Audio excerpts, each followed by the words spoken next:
She's packing a punch, it's Harry Enfield. She's packed a lunch, it's Claudia Winkleman.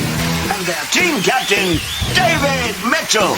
And facing them tonight, she's practically royalty, it's Tara Palmer-Tompkinson. He's got a Netto loyalty card, it's Dave Spikey. And their team captain, Mack. But now, rest thrusting your head with screams of excitement for your host, Angus Deaton.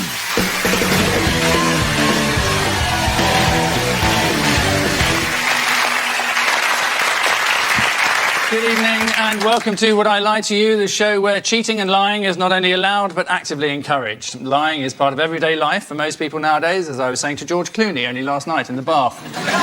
Many women lie about their age. For example, Jerry Halliwell claims she's only 40. Pinocchio, of course, was a compulsive liar who suffered from woodworm, sort of child's version of Heather Mills, if you like. Which brings us inexorably to round one, Home Truths, in which our panellists read out a statement about themselves from a card laying before them.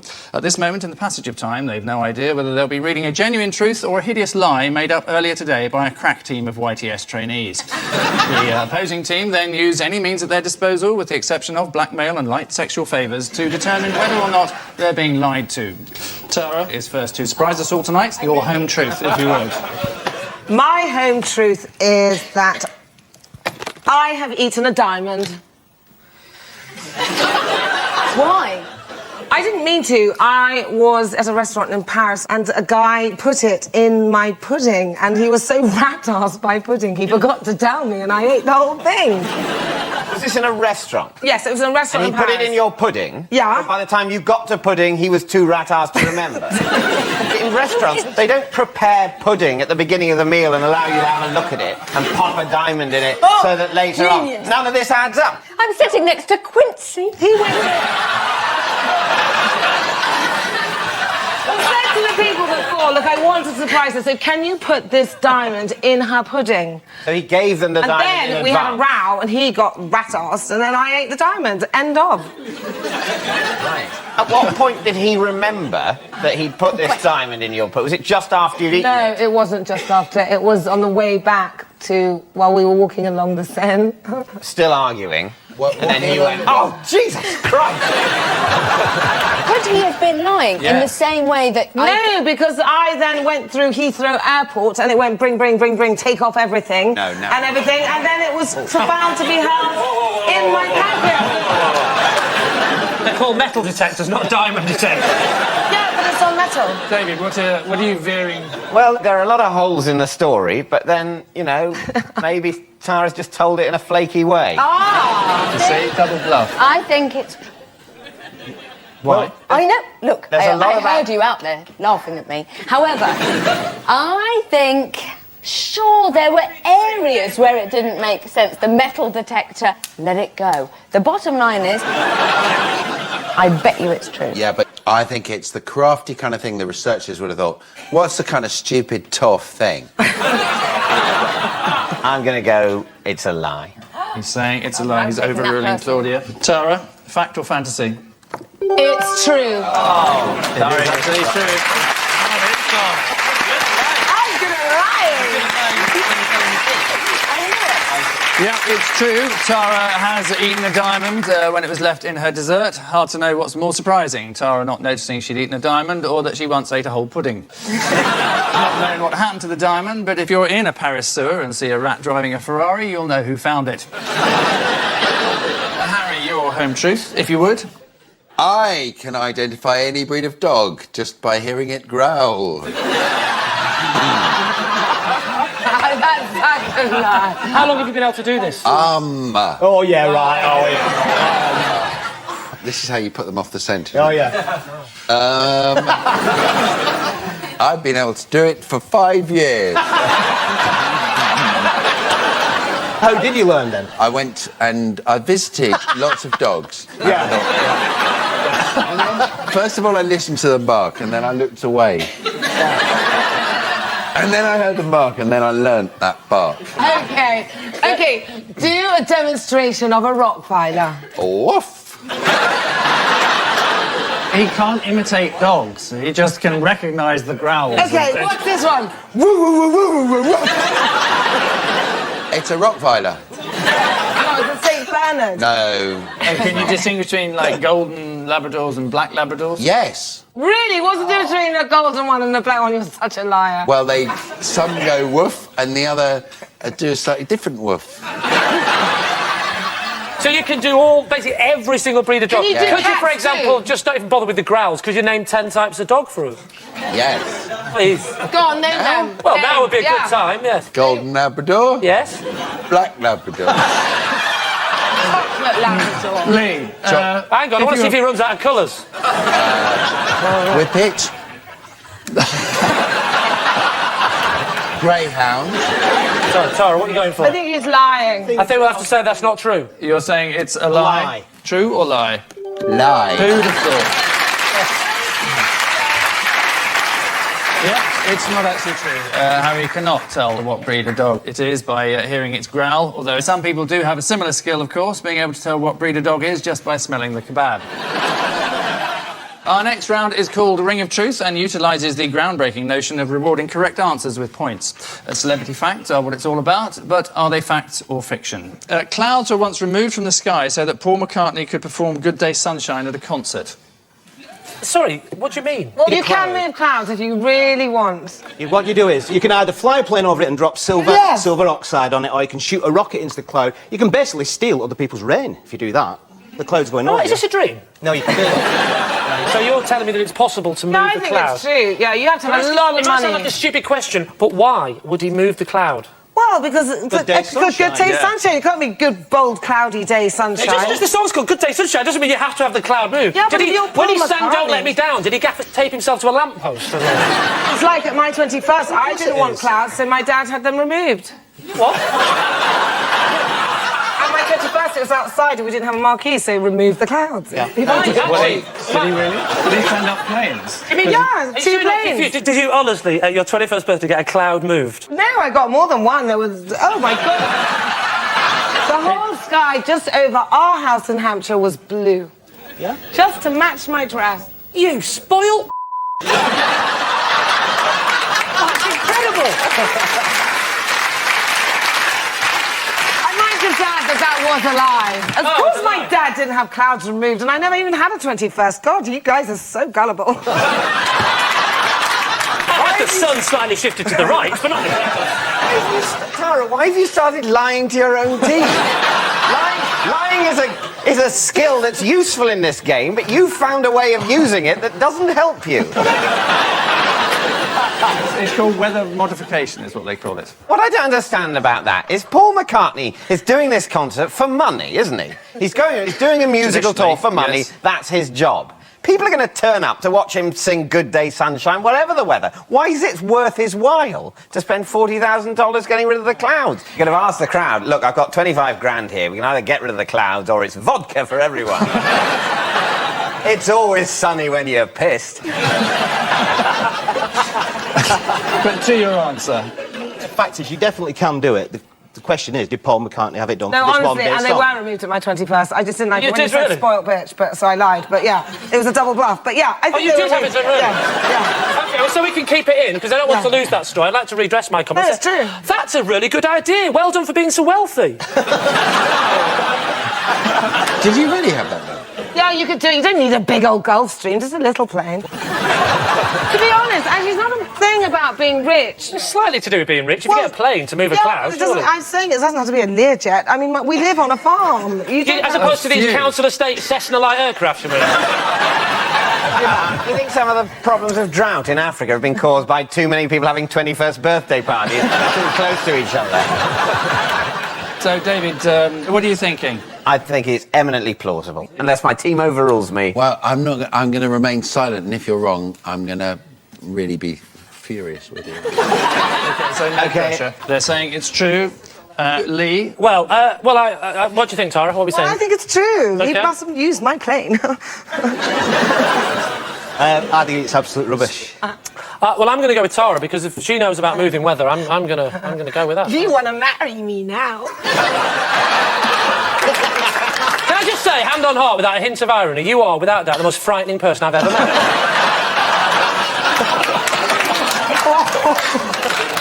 I've always been like this. My grandparents were brother and sister.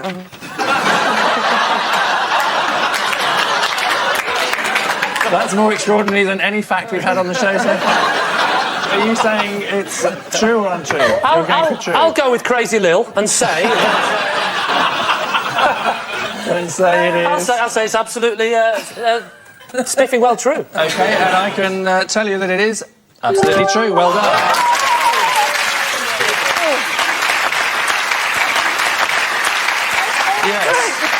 Yes, it's true. Paul McCartney did have clowns removed so he could perform Good Day Sunshine at a concert. Later that same concert, the audience asked to have its ears removed before he performed the frog chorus. And so, at the end of that round, it's Lee's team who are the cream of the crop, leading as they do, 3-2.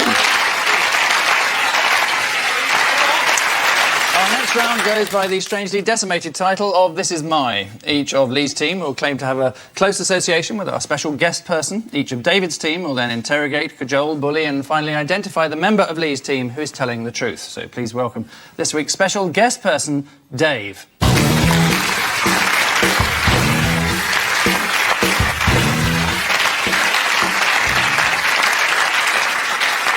Now, Tara, perhaps you'd like to explain how you know Dave. I met Dave in 1990 when I passed out at the top of Mont Blanc because the altitude, the air was so thin, and you very kindly helped me down with the party you were guiding down the peak. So, an heroic mountaineer, thank you. Lee, what's Dave to you? This is Dave. All right, Dave. He's my old boss who taught me how to call bingo. So, a bingo calling instructor. And finally, Dave, your relationship with Dave. This is Dave. This is Dave. He's a mate of mine from down the pub. Call him Bestie. He makes £40,000 a year on pub trivia machines. So there you are. A life-saving mountaineer, according to Tara, a bingo tutor, if we believe Lee, or a quiz machine whiz kid and friend to Dave. David's team. Your call. Let me ask about Mont Blanc. So were you skiing or were you mountaineering? No, I was actually on a photo shoot. I was at the top and that's where I passed out because the altitude was so thin and he helped me down. Where's Dave from? Dave, you can't speak, you can't ask. No, I'm asking you. Where's he from? He's French. He's...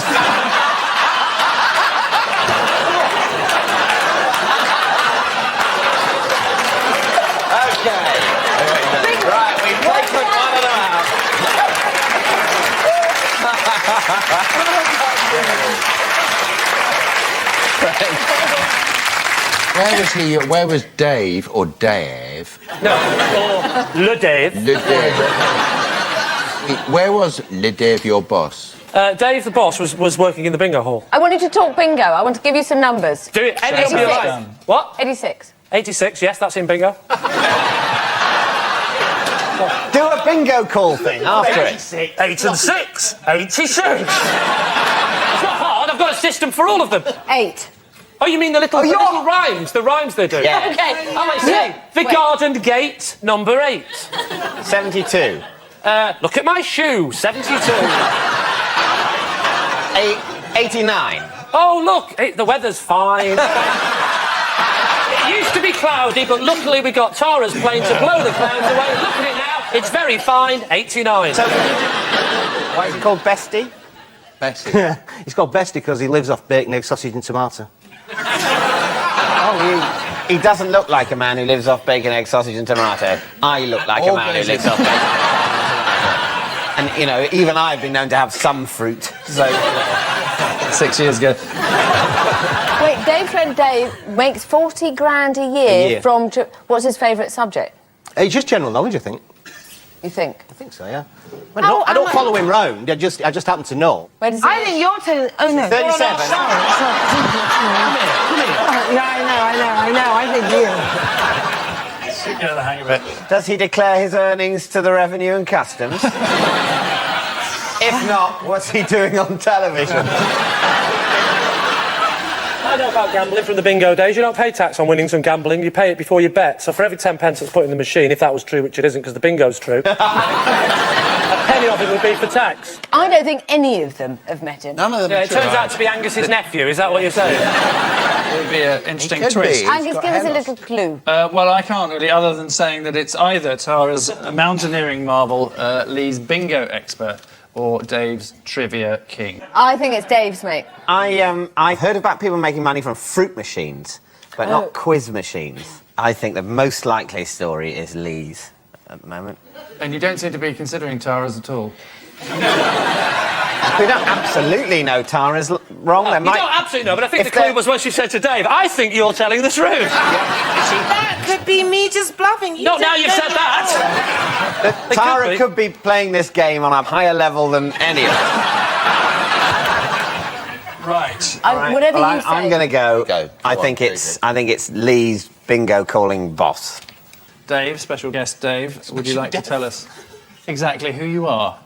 I'm Lee's ex-boss, and I taught him how to be a bingo caller.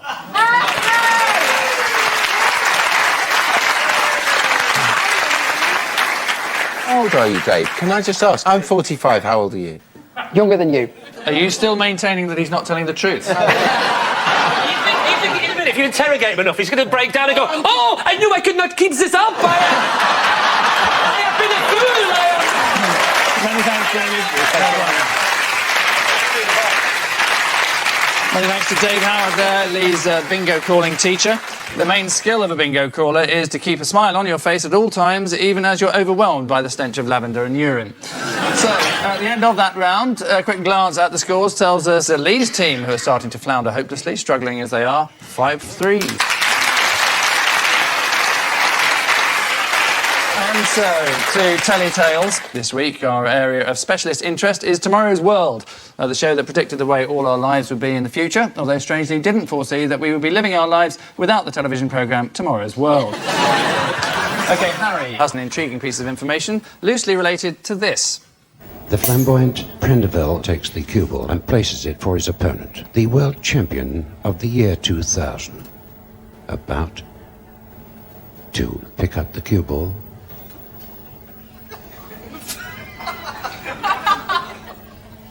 Our champion is, in fact, not yet switched on. Well, we appear to... Nothing appears to be happening. Let me introduce, first of all... Oh, wait a minute. And the opponent's back at it. He's in for a big break. Takes the cue and the red into the bottom pocket.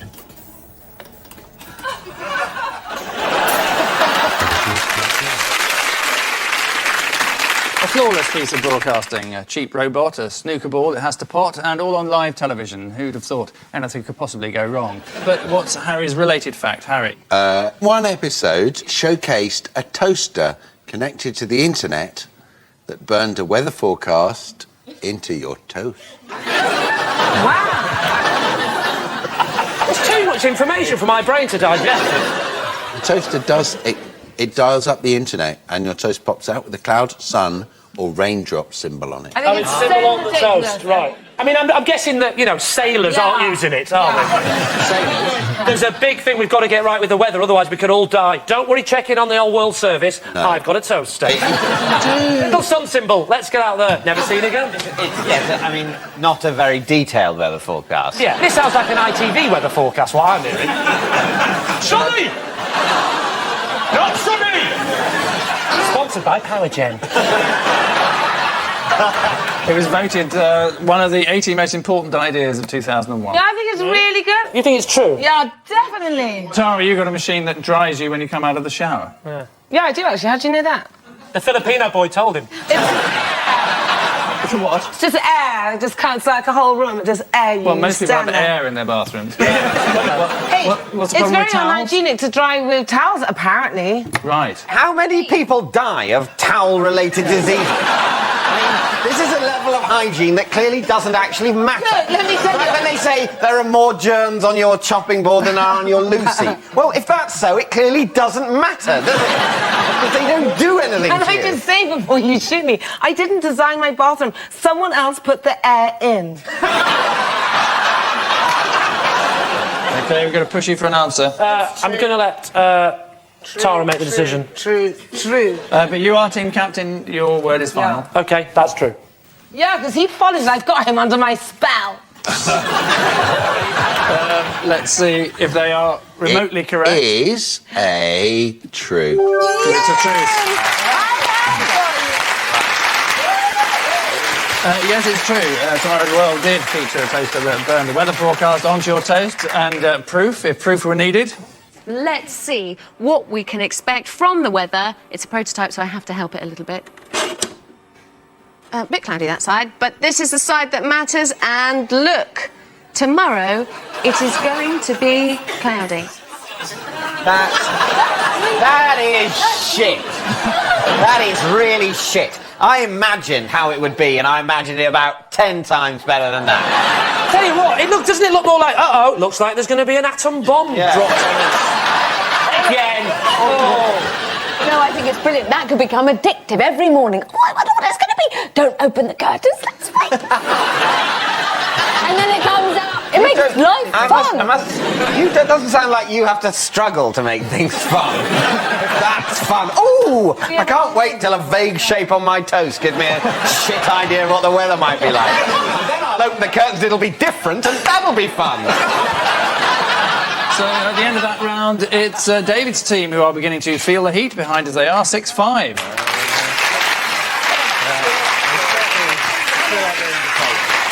And so to our final quickfire round, in which our plucky contestants reveal another truth or tell another lie about themselves, depending on what's printed on the back of their as-yet unseen cards. Lee's team are in the lead, so David's team need to, quite frankly, get a grip, starting now. Harry. I once pushed a man in a lake for following me, shouting, "Only me."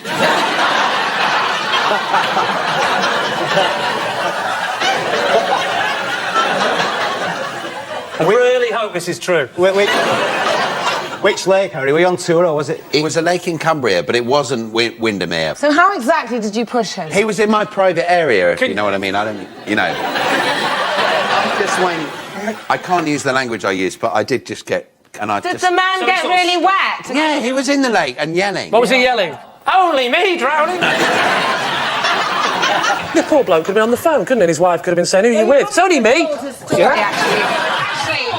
Actually, he probably would have sold his story. Anyway, we would know about it if he pushed somebody. Good point, Tara's making. The man who fell in the lake would dine out on it, you liar.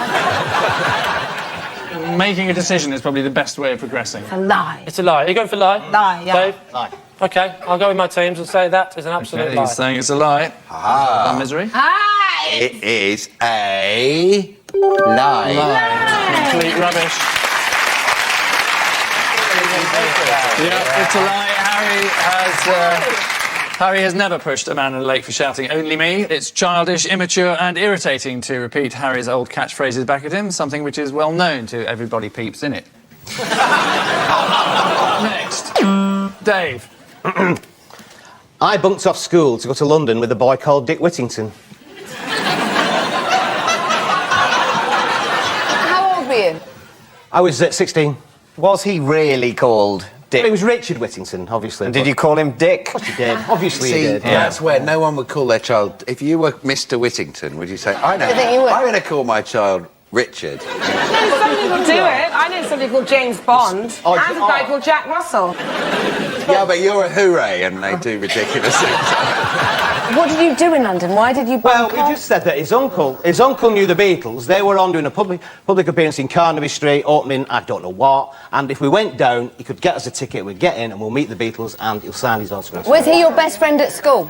No, he wasn't really. He had the chip shop, he always smelled of chips. You just asked what was the name of the fish and chip shop. Was it called Whittington? It's called Chippy's Place. Chippy's Place. You know, Plaice. Yeah. I can't believe that a man is sitting here saying that he went with his mate Dick Whittington, who owned a chip shop, to London to see the Beatles, and your question is, what was the chippy called? You're going to have to come to some kind of decision. Ask your teammates. I'm going to abstain. I will announce in my official capacity as captain the decision that Claudia and Harry make. Because the nerves are getting to me too much. Anyone, of course, I think it's true. I think it's true. I think it's true. I think it's true. You think it's a lie? Actually, I think it's true. I think it's Right. I don't know is the answer. That doesn't help you. So it's all down to you, Harry. Okay, let's say lie. It's a lie. They're saying it's a lie. It's absolutely nonsense. Yes, there you are. It is complete rubbish. Dave did not bunk off school to go to London with the boy called Dick Whittington. Luckily, Dave realised in time that the streets of London weren't actually paved with gold, but with chewing gum and dog shit. Next, Claudia. Oh, hello. Hi. I wrote to Jim'll Fix It asking to meet ABBA. They wrote back offering the chance to see how the blue bits were made in cheese. Did they explain why they did that? Yes, they did, and I'll tell you for why. Because somebody was interested in the blue bits in the cheese. I'd like to throw in the word Stilton at this point. Okay. And that person had a cold. And so they had an opening. They had an area of the factory somebody could go in, or where they make cheese with the cows.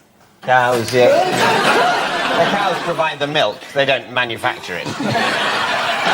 So basically, what you're trying to convince us in this story is that you've written off to want to see ABBA. I did. And he said, would you be interested in doing the cheese thing instead of the ABBA thing? I did. Yes. And you've got back and said you don't want to do that. Oh, well, I politely declined. Well, you Claudia, would, you're such a bad liar. I don't believe a word of it. So you didn't go. And you never met ABBA? I never met ABBA, and I didn't meet the cheese people. And you never got a Jim'll Fix It bad. No.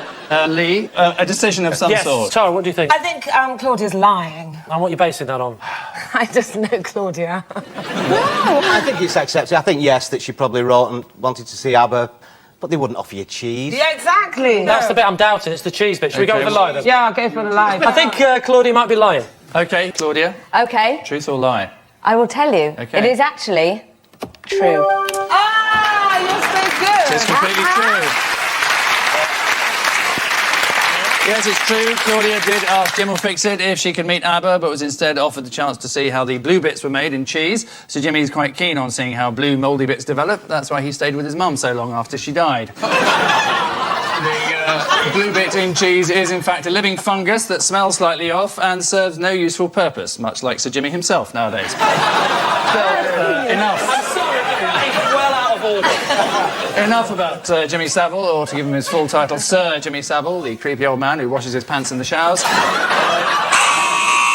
Which rude interruption means at the end of our final round, it's David's team who have proved themselves to be superior human beings, having crushed Lee's team 9-8.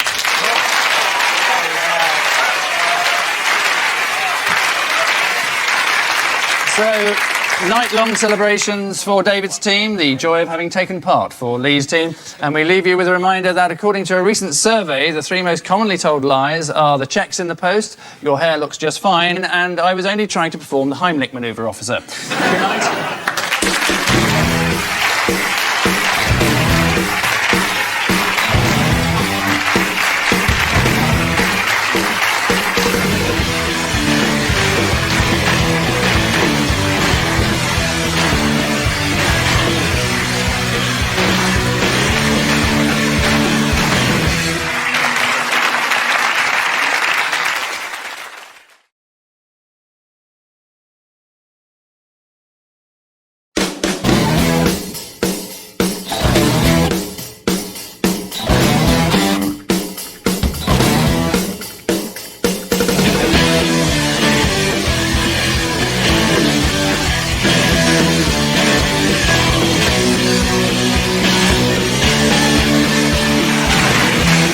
Tonight, on Would I Lie to You, Lydia, it's Phil Daniels.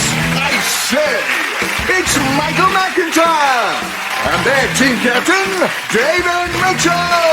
And facing them tonight, she knows who's who. It's Lauren Laverne. He hasn't a clue. It's Graham Garden. And their team captain, Lee Mack. But first, repeatedly bash your manual extremities together for your host, Angus Deaton!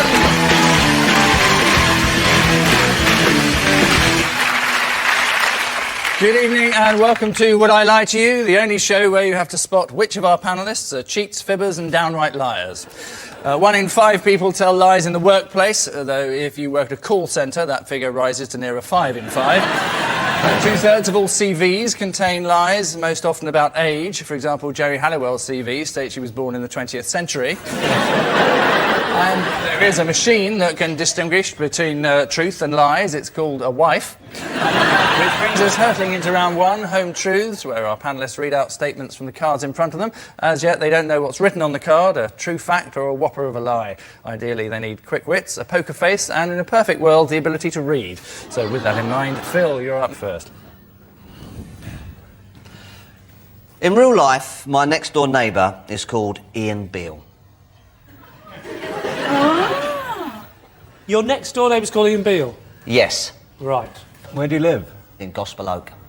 Which is in North London. It's North London. I live in North London. The Beales of North London. Yes. Yeah. There are 4 Beales. Yes? Yes. Who are the others? There's Mrs. Beale, Brian Beale, and Ian Beale. And is he as wonderfully interesting as the character Ian Beale? Well, he's quite good fun. I drink with him sometimes. He's a postman. And he's always in the pub by 12 o'clock in Gospel Oak, the Old Oak. I've been in the Old Oak. Have you been in the Old Oak? Yeah, but I didn't buy a drink there. I left. You ran away, didn't you? It's quite... I thought they don't do goat's cheese tartlets here. No, they drink beer. That's what they do. So how did you find out about Ian Beale? Well, I met him in the pub. Right. And he said, oh, look, ahoy, you're in EastEnders. No, I'm Ian Beale. Oh, right, but he never bothered shouting over the fence when he saw you in the garden? No, I didn't know he lived next door to me. Shane McGowan lived there before he did. So this bloke followed the strict etiquette of shouting over the fence to people only if he moved in before them? No, I'm not saying that, am I? I'm saying he told me in the pub. Does the person that live on the other side of Ian Beale, does he talk to him?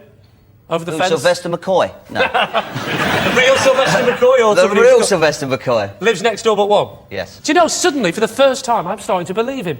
Really? Well, anyone that was lying wouldn't make life harder by going, You I think- know, I'll stay. I live next door to the old Doctor Who as well, that'll help. I can't imagine a postman buying Shane McGowan's house, is all. I can't imagine that. Are we saying it's a lie? I think it's a lie. I think it's a lie. I think that it's a lie as well. Okay, they're saying that you're lying, Phil. Truth or untruth? Lie. Hey! It's a lie. Yep, it is a lie. Phil's next-door neighbour is not called Ian Beale. EastEnders, if you remember, once brought Dirty Den back from the dead, and they're recently done the same thing with Bobby Davro. So, Graham, your turn to astound. I have 5 pigs, all named after my favourite newsreaders. I wonder what the question's going to be here. At this point, we have to ask you which 5 newsreaders. Can't we guess them? Can't we guess them? No, we can't. Yeah, You have Please to can we random- guess them? You've got absolutely no Ryan idea. Hanrahan. Trevor McDonald. This is suicide. Are you working for them? Sorry. This is the opportunity where Graham has to rattle off 5 newsreaders No, and I you've know. just handed No, I him know. 4 on a plate. You idiot. No, you're right. Shall we give him more time? All right. Would you like a pen and paper, Graham? Maybe we should all leave the room. And they're going to work on an essay about it. Can I ask? No, you can't. Garden. Silence. What are the name of the 5 newsreaders, please, Graham? What was the first one you said? Actually, he said Trevor McDonald, and that is one of the pigs is called Trevor McDonald. Yeah, okay. One which you probably wouldn't have guessed is called Jackie Bird, because she's a BBC Scotland newsreader. All right. Do you live in Scotland? No, but it just looks like a Scottish pig.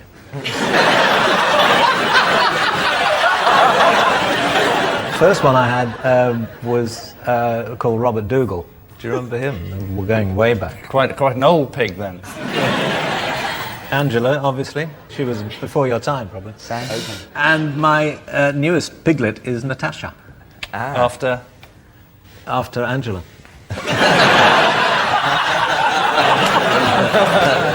Where do you keep these pigs? Well, they're my pigs. I don't actually have a piggery at home, but there's a farm nearby which keeps them in the yard. And I go and visit them, and they take care of most of the feeding and stuff, but I go and feed them sometimes. And what do you feed them? Scraps. That's the name of my dog. Or at least it was. So have you met any of the 5 newsreaders that you've named your pigs after? I've met Trevor McDonald and Angela Rippon. Have you said to them, I have a pig named after you? Would you? Do you think this is all adding up? Phil, what do you think? It's a lie. I think it's a lie. I think it's true, but obviously the majority rules. But I will never let it go if I'm proved right. Well, that's disarmingly honest. So you've effectively got to make a decision. I think we're going to say it's a lie. OK, they're saying it's a lie, Graham. What's the truth? Shameful. It's a lie.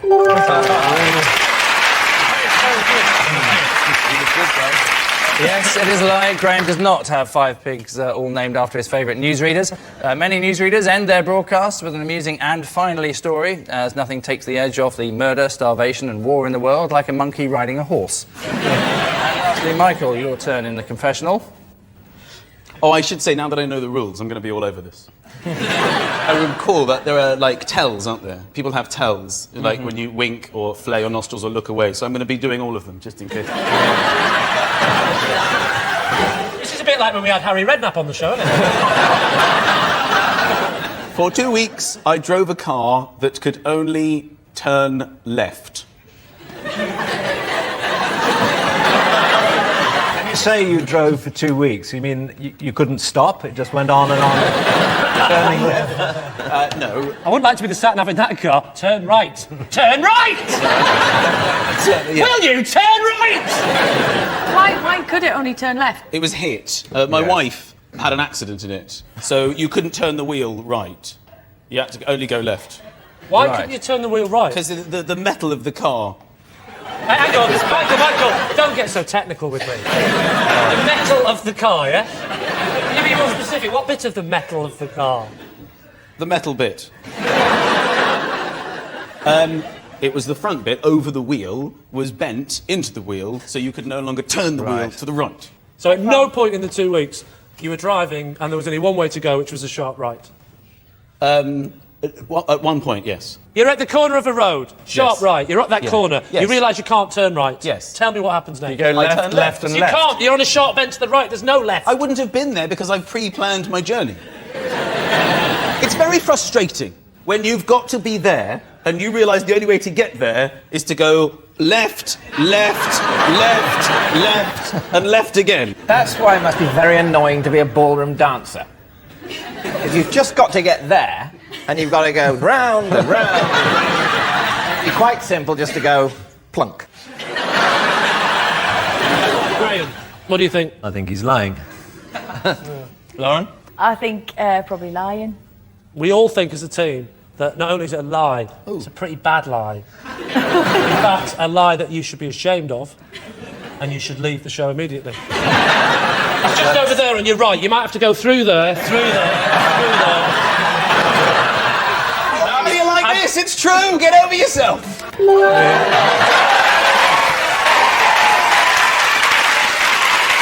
It is true, Michael did drive a car that could only turn left for a whole 2 weeks. It would have been less, but unfortunately the AA sent out a van that could only turn right. When it was eventually diagnosed, it turned out the problem was caused by the nut holding the steering wheel.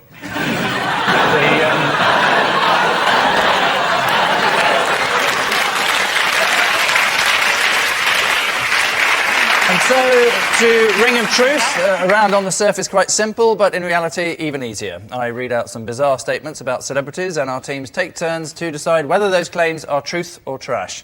David's team are first. Bono once paid British Airways $1,700 to have his favourite trilby flown first class to a concert in Italy. Or did he? Well, I believe that it might cost $1,700 to fly first class on British Airways. So that I can believe. It was upgraded. What? Why? The hat was upgraded. It was. It was upgraded to fly in the cockpit. That's not first class, the cockpit. No, it was upgraded from first class. To the cockpit? To the cockpit. You see, that's you see, never buy a first class ticket. You might end up getting upgraded and having to fly the plane. If he needed it as a prop, then, you know, it's justifiable. No, but it's not justifiable to send it first class. You can put it in the hold, or you can put it in economy. With the scummy hats. Yeah. So were they wearing it in the cockpit? I think it was sitting in the cockpit. Because that would freak me out if I was waiting for a flight and I looked out the window and there's some captain with a trilby on. I couldn't be dealing with that. What do you think? You don't... I think yes. Rock and roll, you know. People do things like that, you know. I'm leaning on lie. You're leaning on lie, you're leaning true. Yes. I'm going to go lie. OK, and I can tell you it is absolutely true.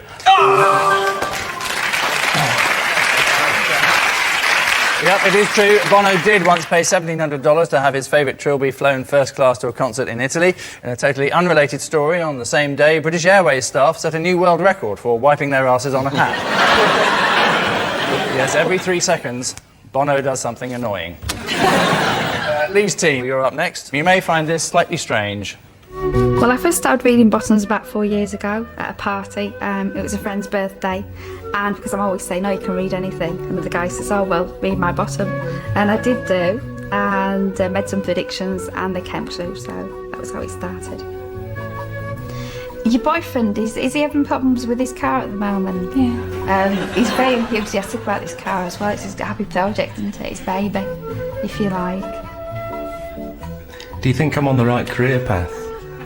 I feel your management are very impressed with what you've done so far, because you've clinched some tricky deals.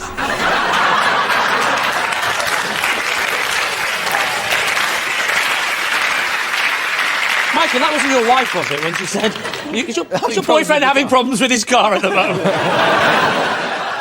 So here is the related fact then for Lee's team. Mick Hucknall wears trousers called bun boosters, which have a metal lining to add definition to his rear. I don't want to be cruel to Mick, but if you've got a face like that, you're not going to worry about your arse, are you really?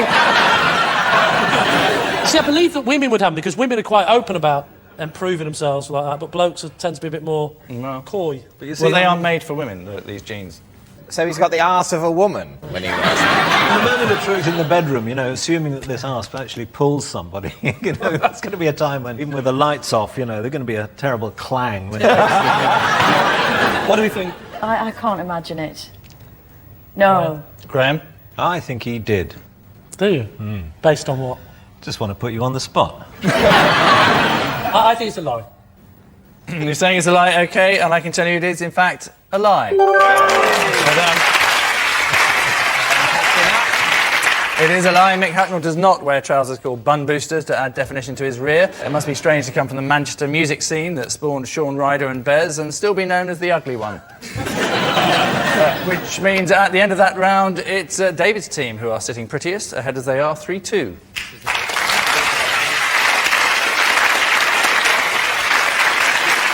Our next round is the curiously titled This Is My, in which Lee's team all claim to have a special relationship with our mystery guest. Only one of them is telling the truth, and it's David's team's job to go through the charade of carefully interrogating Lee's team before taking a wild stab in the dark. So please welcome this week's special guest person, Roger.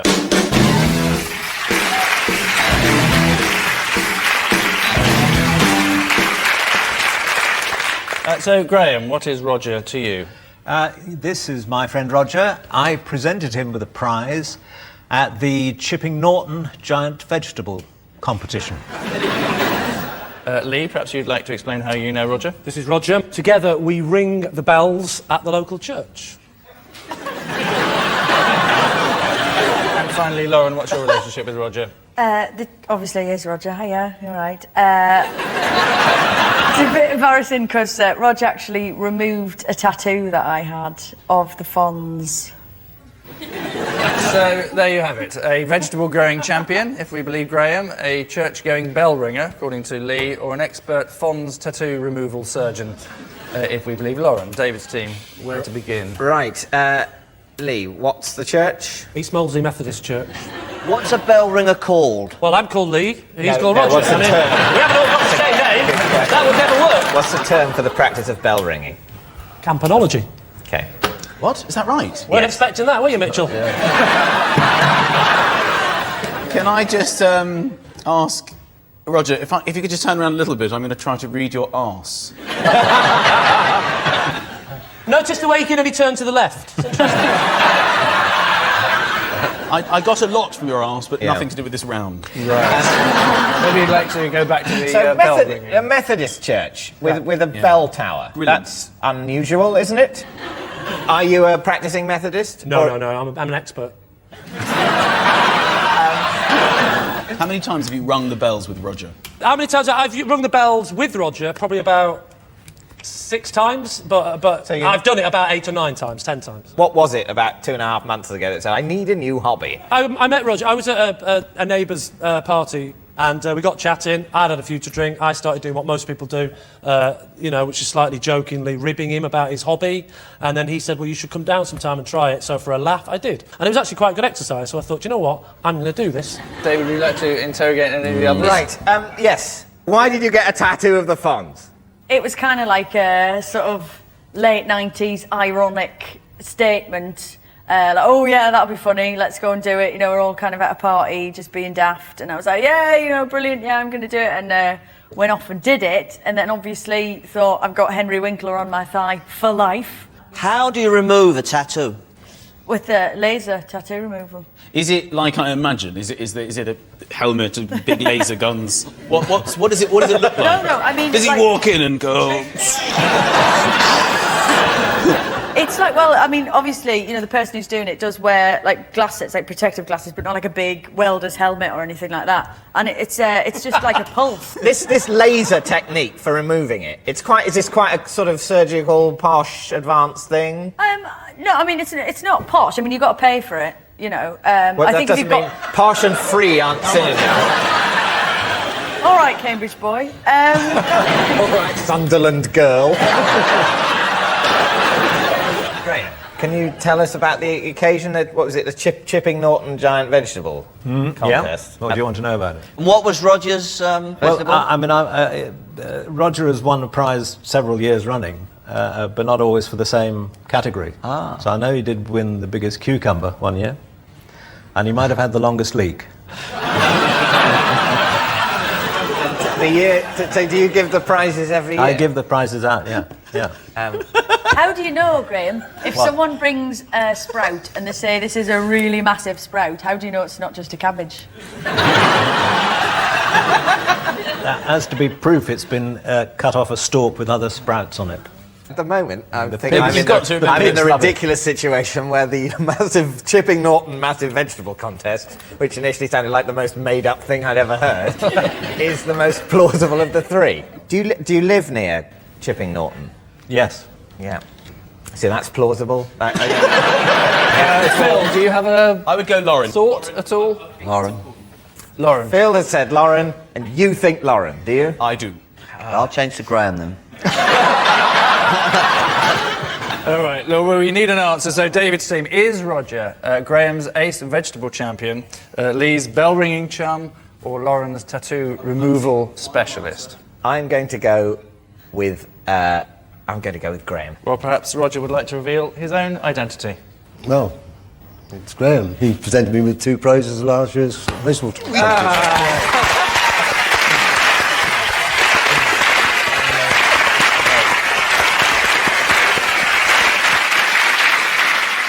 So Roger has won the Chipping Norton giant vegetable competition. Roger's cucumbers are grown purely for size at the expense of all taste and texture and are available at all leading supermarkets. Roger's longest leak was also up for a prize from the British Innuendo Society, as a result of which they gave him one. So, all that means at the end of that round, it's Lee's team who are left licking their wounds, behind as they are 4-2.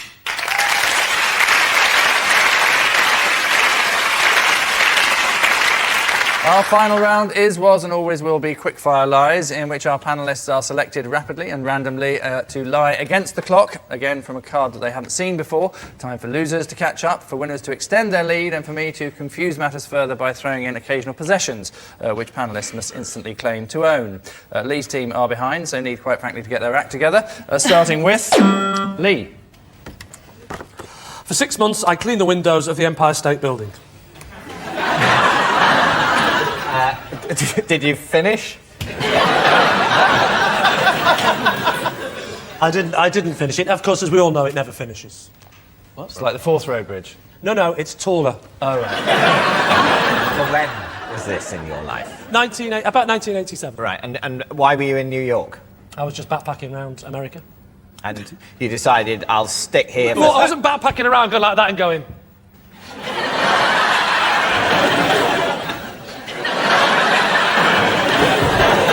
Then 6 months later, I got the bag and went... Yeah, but why did you stay there for 6 months? If you're backpacking around, you Well, might 'cause do I a had a job good for a job. few weeks. Well, because I ran out of money, and then I ended up staying in New York. How long would it take you to do a window?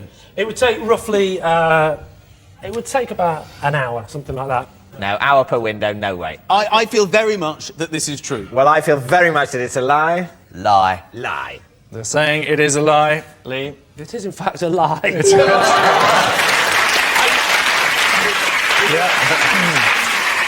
Yes, it is a lie. Lee did not clean the windows of the Empire State Building for 6 months, although the hardest part of the job traditionally has been scraping the huge amounts of giant gorilla shit off the side of the building. Next. David. When I was little, I used to dress myself as an 18th century nobleman. Yeah, he definitely did. Look at him. Yes. Why? Yeah. Well, fun. What did you wear? Yeah. Well, it wasn't perfect. It basically involved tucking my trousers into my sort of knee-length socks and tying a bit of string around a small Mack to make it more like a kind of tailcoat. I'll be honest with you, I could have wandered into a costume drama and people would have gone, that's not right. What did you do when you were dressed up? I had a sword. Ah, right. Did you have sword fights? Sort of with the air. No shield? No, they didn't. No, it's not that. In the 18th century... No, that's all wrong. Shield? No. What do you think, Lauren? Yeah, totally. It's David. Yeah, definitely. I think it's true, yeah. I can just see him in his little Mack. Lee? I don't know. It's too David. Too obvious. You know what I mean? I'm reluctant to say yes, but I will go with the team. David, I believe you are telling the truth. Okay, David. Well, it is, in fact, true.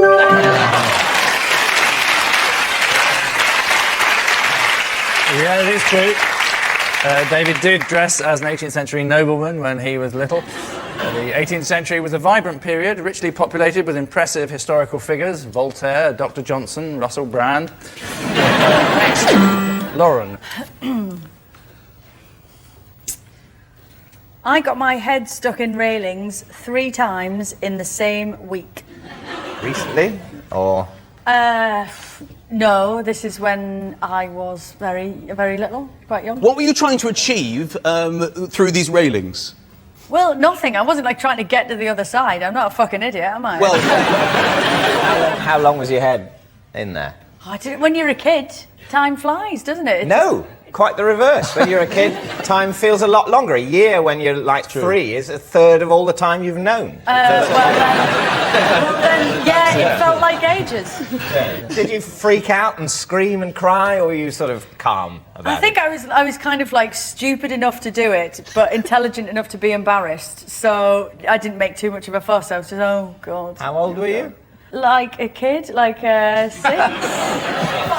Because I don't think I was intelligent enough to be embarrassed when I was 5. When I did something incredibly stupid when I was 5, I would just happily have cried and shouted and said, get me out of this situation, ow, ow, rather than going, oh, I've actually been rather a fool. All right, so David, what kind of decision are you veering towards at the moment? I suppose, well, it's eminently plausible. Yeah, shall we say true? Okay, we'll say true. Yeah. You're saying it's true, okay. Lauren, are you lying through your teeth? Okay, it is true.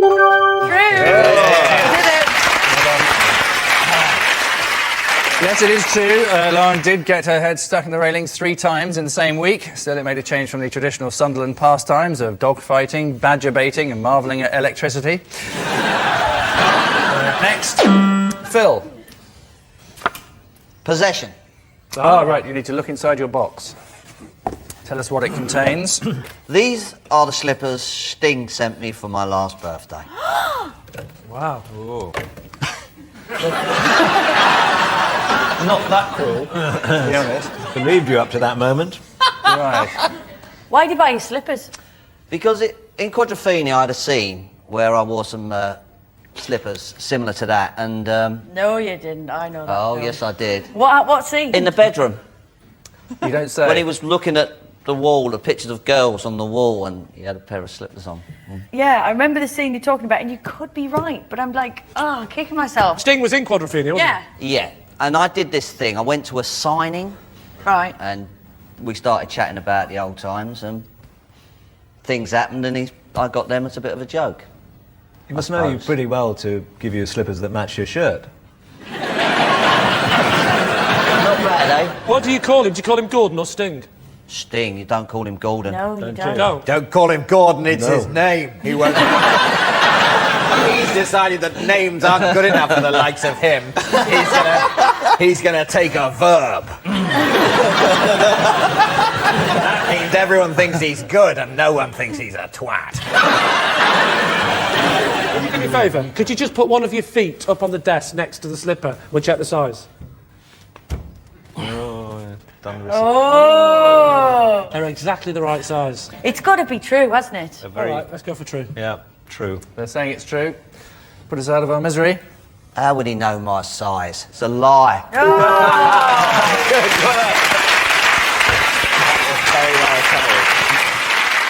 Yes, it is a lie. Sting did not send Phil some slippers for his birthday. Sting doesn't give out birthday presents, as his music is a gift. So let's hope he's kept the receipt.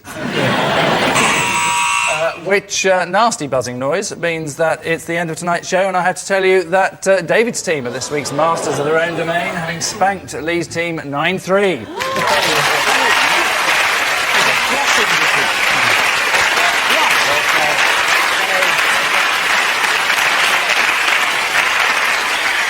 So, hurrah to our winners, yabu shucks to our losers, and I leave you with news that according to scientific research, a common indicator that someone's lying is if they start sweating. It's also an indicator that someone's got the heating up too high, they're grossly overweight, or they're living in a carry-on film and an attractive young lady's just bent over.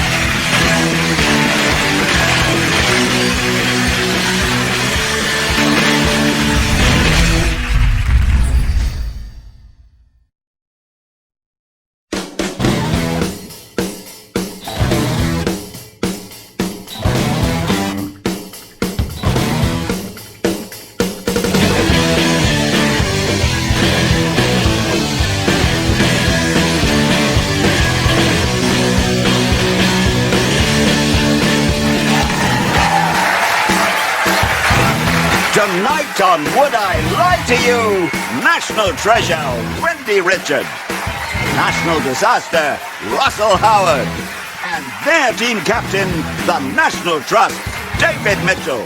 And facing them tonight, the Strictly Come Dancing, Len Goodman, the often trying Vic Reeves, and their team captain is pants-a-frying Lee Mack. But first, become noticeably excited for your host, Angus Deaton.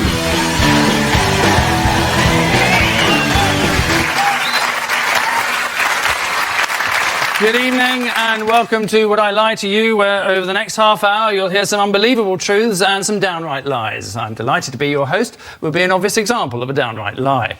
Yes, it's all about the ability to fool your fellow man. Abraham Lincoln once said you can fool some of the people all of the time, all of the people some of the time, but you can't fool all of the people all of the time. My dear, you also said I'm looking forward to going to the theatre tonight. Advice, liars will often touch their nose whilst talking, something to watch out for amongst our cast of A-list celebrities. Which brings us anything but neatly to round one, Home Truths, in which our guests read out a statement about themselves and the opposing team have to guess if it's true or a filthy fib. Guess right, they get a point. Guess wrong, the others get a point. It's as simple as the panellists themselves. Lee's team have first crack, if you'll pardon the expression, and Len it is who kicks off with his first Home Truth. Len? I imac my armpits. OK, truth or garbage? I was next to Len's dressing room and there was a lot of screeching coming. How long does it take you to do? It's a very, very quick and brief experience, really. You get the bottle. Yep. You place it in your hand. Yep. You lift it up. I can see what's happened there. And then use the applicator provided and peel it off. I thought, according to the ads, that Imac was a cream, not a liquid. Yeah, it's a cream. Well, it's in a bottle, isn't it? No, it's in a tube. Clever bloody women.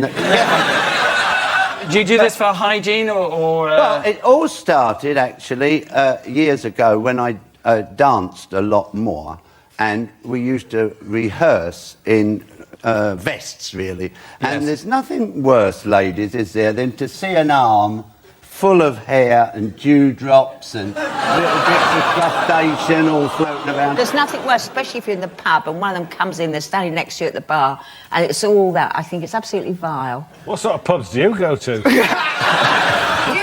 put your deodorant on immediately after you've... As soon as I have done the process, I shower, walk into the other bathroom where I keep my other accoutrements. The other bathroom? Yeah. Where you have a manservant pat you down? And then I have a jolly good squirt I do squirt straight away.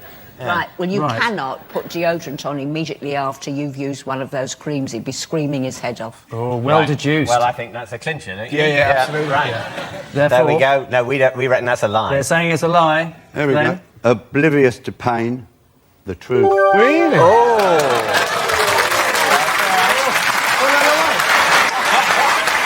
Yes, it is true. Len does imac his armpits, and if you want to know where Len's armpit hair ends up, just have a look at Brucey's head. Apparently, when Len puts his arms in the air, it's like Britney Spears and Lindsay Lohan getting out of a car together. Our next revelation comes from David. I used to proofread dictionaries for a living.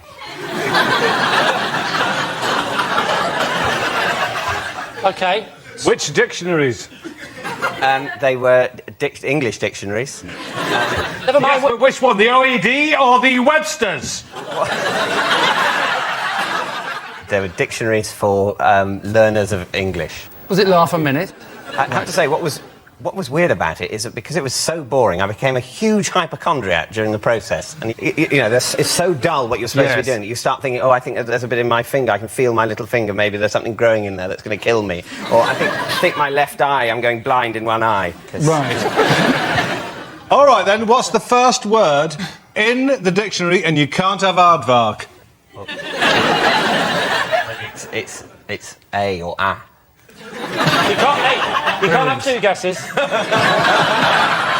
I look at him and he looks, to me, like a dictionary reader. Oh, thank you very much. I might just kill myself now. A bit like, I've got a feeling there's a hint of truth in that. Right, OK. And are you thinking, yes, he's telling the truth, or he's a filthy lying git?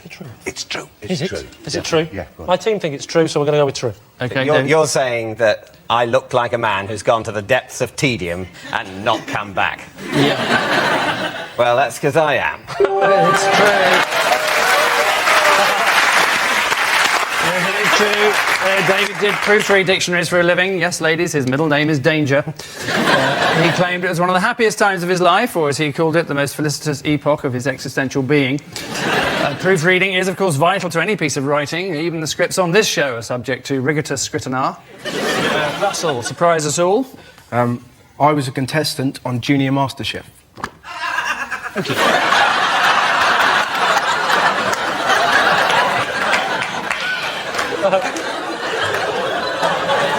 Can you cook? Can you cook? Can I? Can you? What's the basic ingredients for hollandaise sauce? For me, I open with a bit of mustard and a bit of... it's just how I make it. I don't invite you round. And a bit of sort of corn flour and a bit of milk, mix it all in, and then what I like to call the special ingredient, like mama sauce from ragu, I'll never tell, and put it over some eggs, and it's lovely. Liar! Liar! Liar! You missed out. That's vinegar. what I do. You missed out lemon. I don't put lemon in it. Everyone, a hollandaise sauce is vinegar and lemon and Have eggs. you been on MasterChef? So, Russell, what was your signature dish? I did beef Wellington, and I opened with soup, and I had apple crumble for pudding. You opened with soup? Yes. What sort of soup? Tomato. I take it you didn't bother with the tomatoes. Take me through how you made your tomato soup. We've got him here, Lee. He'll say open the tin. I just put tomatoes in it. How old were you? 8. 8? And you were making beef Wellington? Russell, we're not idiots. You weren't making beef Wellington, were you? Junior MasterChef, I'd seen Big Cook, Little Cook. You were probably making biscuits in the shape of the moon. Beef Wellington. Here's a clincher, Lee. Watch this. You put a bit of beef in the oven. How long do you cook it for? Ages. So we're not having it. He's lying. Yeah, you liar. They're saying you're lying. I'm lying. He's lying. Well divined. Junior MasterChef was the show that challenged kids to make their favourite meal, but was cancelled after the third series, after every kid made crisp sandwiches with extra ketchup. And lastly, Vic, fess up, if you would. I once fixed Dame Judi Dench's push bike. How do you fix it? How do you fix a push bike? Well, both the wheels fell off. and they were in a ditch at the time. She was still on the framework. So I assisted. I was driving in my Robin Reliant. I swerved over into the ditch, pulled out the two wheels, said, Judy, forget about it. We had a ball. We went off to a canal, had some egg sandwiches and a bottle of cider, and had a lovely day out. True or false? Yeah, true. True. So with that kind of plausible backstory... Yes, suddenly. It's almost too believable. Yeah. Are you allowed? Because it could be true, but just he's now surrounded it with a huge ball of bullshit. I should warn you, he may be lying. When was it you actually met Dame Judy with her broken bicycle? Barnes. Just outside Barnes. She doesn't live near Barnes. Well, she travels about. She was on a her bit. bicycle. She was on a bike. Riding. Yeah, you don't cycle outside your own front door, do you, in a circle? You've got to go somewhere. It's so believable. True? False. It's a lie. He's saying it's a lie. I can't believe that. Vic. I have to inform you, and it really...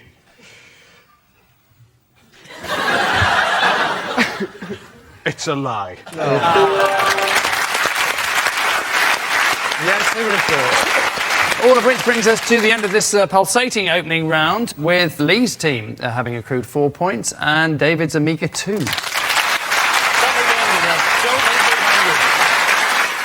And so, like Britney Spears, we move swiftly to the next round. It's called This Is My and is self-explanatory. However, for those who insist on details, each of David's team will claim to have a genuine connection with tonight's special guest person, who we're about to introduce to you. It's up to Lee's team to spot whose connection is genuine. So please welcome this week's special guest person, Morris.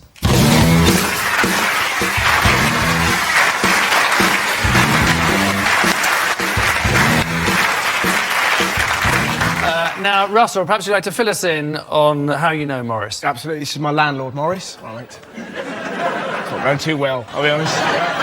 But he's actually the 16th Earl of Westmoreland. Good. So, a landlord who is also the Earl of Westmoreland. David, what's Morris to you? He's my teacher, and he's training me in the art of ventriloquism for my next acting role.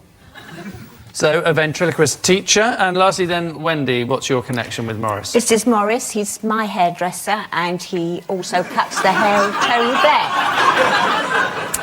Blair. So there you are. A noble landlord, according to Russell, David's ventriloquist teacher, or a hairdresser to the stars and Tony Blair, if you believe Wendy. Lee. Russell. Yes, mate. Pray tell. What, more of the Earl of Westmoreland. OK, well, me and Mojo, as I call him, we had a party once up in our flat, and he sort of lives downstairs, and it was quite sort of, you know, crazy. And he came up, and we played Twister, and he lost, and we were all like, ah! And then he went, well, actually, I'm the 16th Earl of Westmoreland. And went like that back at us, so we went, good comeback. Then I served everyone beef Wellington. What a night. Wendy, may I ask, is he your current hairdresser at this time? Yes. Yeah? And whereabouts would his shop be? Is it in the West End of London? Or? Yes. Whereabouts? It's, It's near Baker Street. Near Baker Street? Near Baker Street. Right, near, very near Baker On Baker Street. No. You wouldn't perchance know the name of the road, I'd guess, at this stage. No, because, well, you see, I don't drive, and if I'm going around, I tend to walk, so I don't look at street names. Is it in the underground? No. Where the hobbits have their hairstylists. Does he still do Tony Blair's hair? Yes. Right. And do you get any gossip? No. Morris never repeats gossip. Right, very discreet. Yes. OK. Sorry, David, could you just remind me of yours again, please? A ventriloquist. Oh, yes. Which is clearly... And how many lessons have you had, David? Just approximately, how many lessons? I've had 3. Any other questions, Lee? Yes, I want an example from David, a bit of ventriloquism. After 3 lessons, you should be able to do something far away. Bloody hell. It's quite embarrassing. My teacher's here. Yeah. OK, sort of... I'll do my best. All we can ask for. I'm nervous now. Yeah. Getting that thing in my finger. Yeah. OK, so...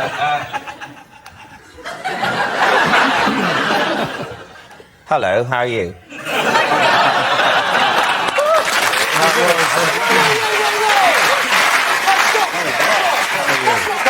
You can't argue. That's how posh people speak all the time. Well, why do you think I got the part? Excuse me, Can't argue with a round of build an applause. extension for me, are you? You wanted to build an extension? I wouldn't bother moving my lips, I can't... You're moving them loads! Doing it, yes. You're moving them. But I'm not posh, am I? Turning her off. Well, you sounded like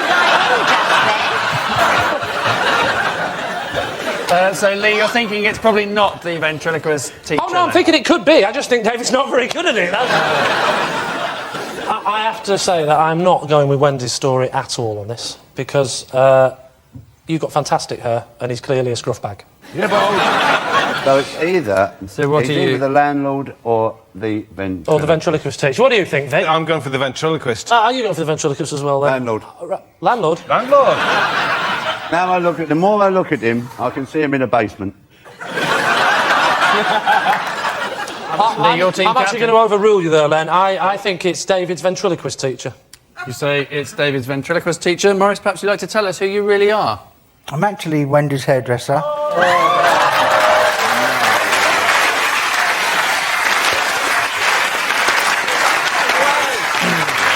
Yes, indeed. He's Wendy Richards' hairdresser. Well done to Morris. And I do cut Tony Blair's hair. Oh, what's he like? Very nice. Is he? You don't fancy giving him a wet shave occasionally, do you?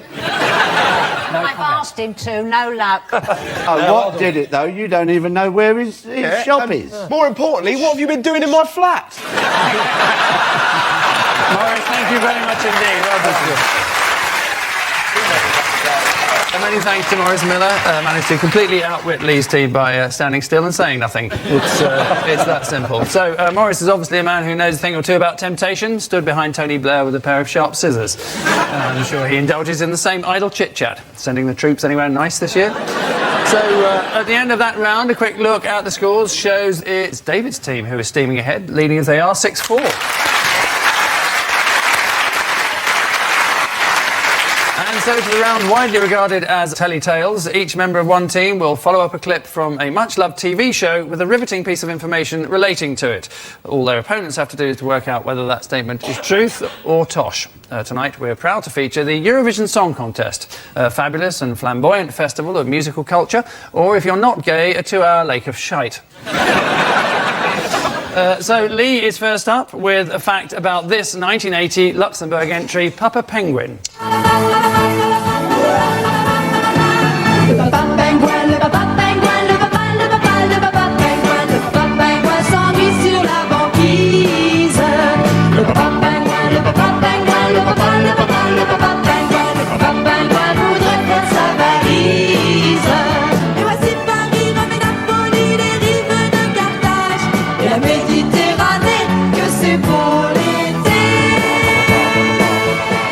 OK, that was the spectacular Papa Penguin in 1980, but Lee has an even more extraordinary fact. Lee. Yes, now I know what you're thinking. You're probably thinking, fine, that was probably, well, definitely the only animal that was featured that year in the Eurovision Song Contest. Well, stop your horses and get off, because I've got a fact.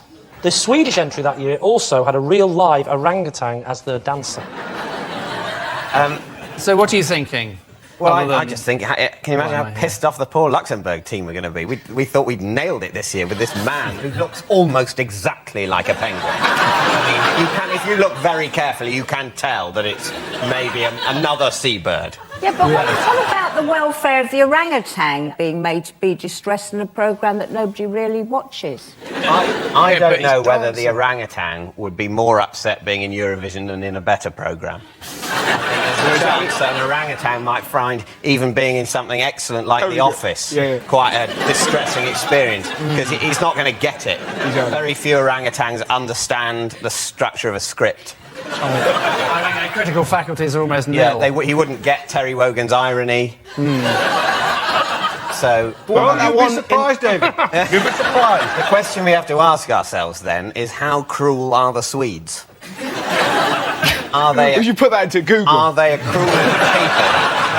I think if they got an orangutan, wouldn't it would totally freak out and either go mental and smash up some sound equipment. Well, that'd be great. Maybe that was it. It just got a guitar and started smashing it. Maybe they said, we don't need to write a song, we'll just see what the monkey does. Well, that's how Ginger Spice started. You're probably taking the whole... When I said they were dancing, you're probably, in your head, you're thinking like a routine here, It simply, his job was to just, it was obviously caged, so it was in a cage. It was caged? What's rubbish? What do you mean it's rubbish? I had like a pole. I had an image of it doing like that. Sweden, actually, they're usually among the more competent entries to Eurovision, aren't they? I mean, They have ABBA, won it in the past, I think. Yeah, Yes. ABBA, they're Swedish. I am quite into music. They wouldn't have needed a gimmick like that. Exactly, then. they wouldn't have needed a gimmick like that. I think true. I want it to be true. Well, I wanted Father Christmas to be true. I still do. You think? I think not. I think not. OK, well, that's what you're saying. Let's find out if you're right. Did Sweden ever have a orangutan in their band? Lee? Well, actually, it was a lie. Well done. It is a lie. Sweden did not have a live orangutan in their band. He left due to musical differences. They wanted to do an up-tempo power pop number, whereas he wanted a banana. In fact, to this day, the hairiest thing to actually enter Eurovision was Dana International. So, Len is next. Here's the Finnish entry from 1976, the majestically titled Pump Pump.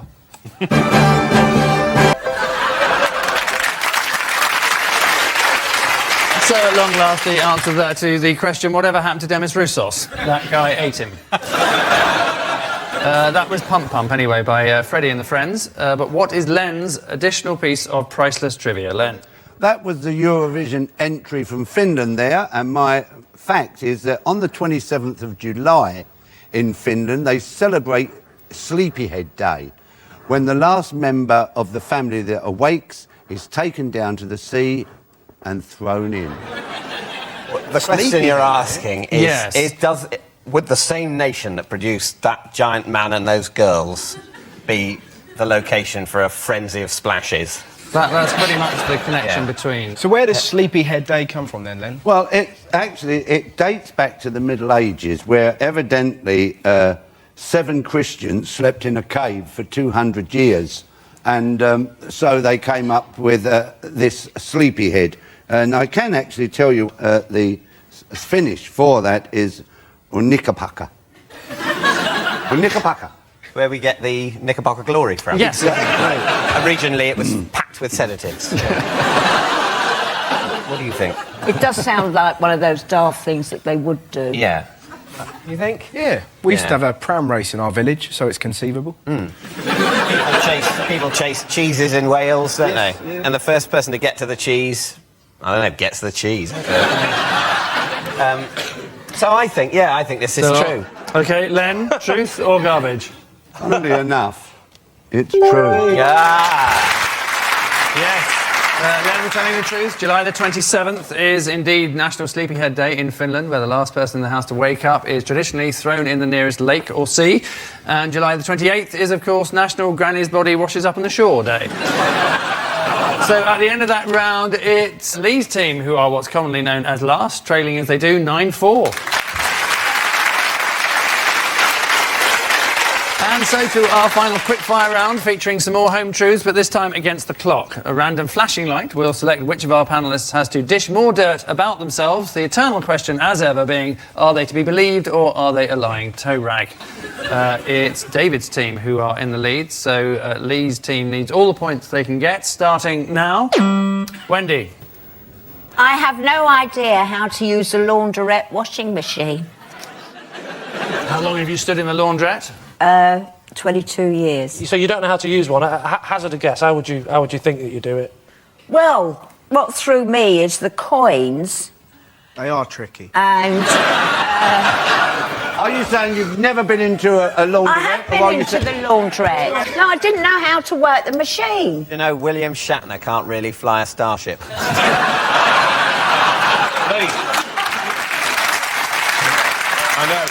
I know, look, Lee, she's caught us out with her genius acting before. Yes. I would guess that you are actually telling the truth. OK, Wendy? Yes, I am. It is true.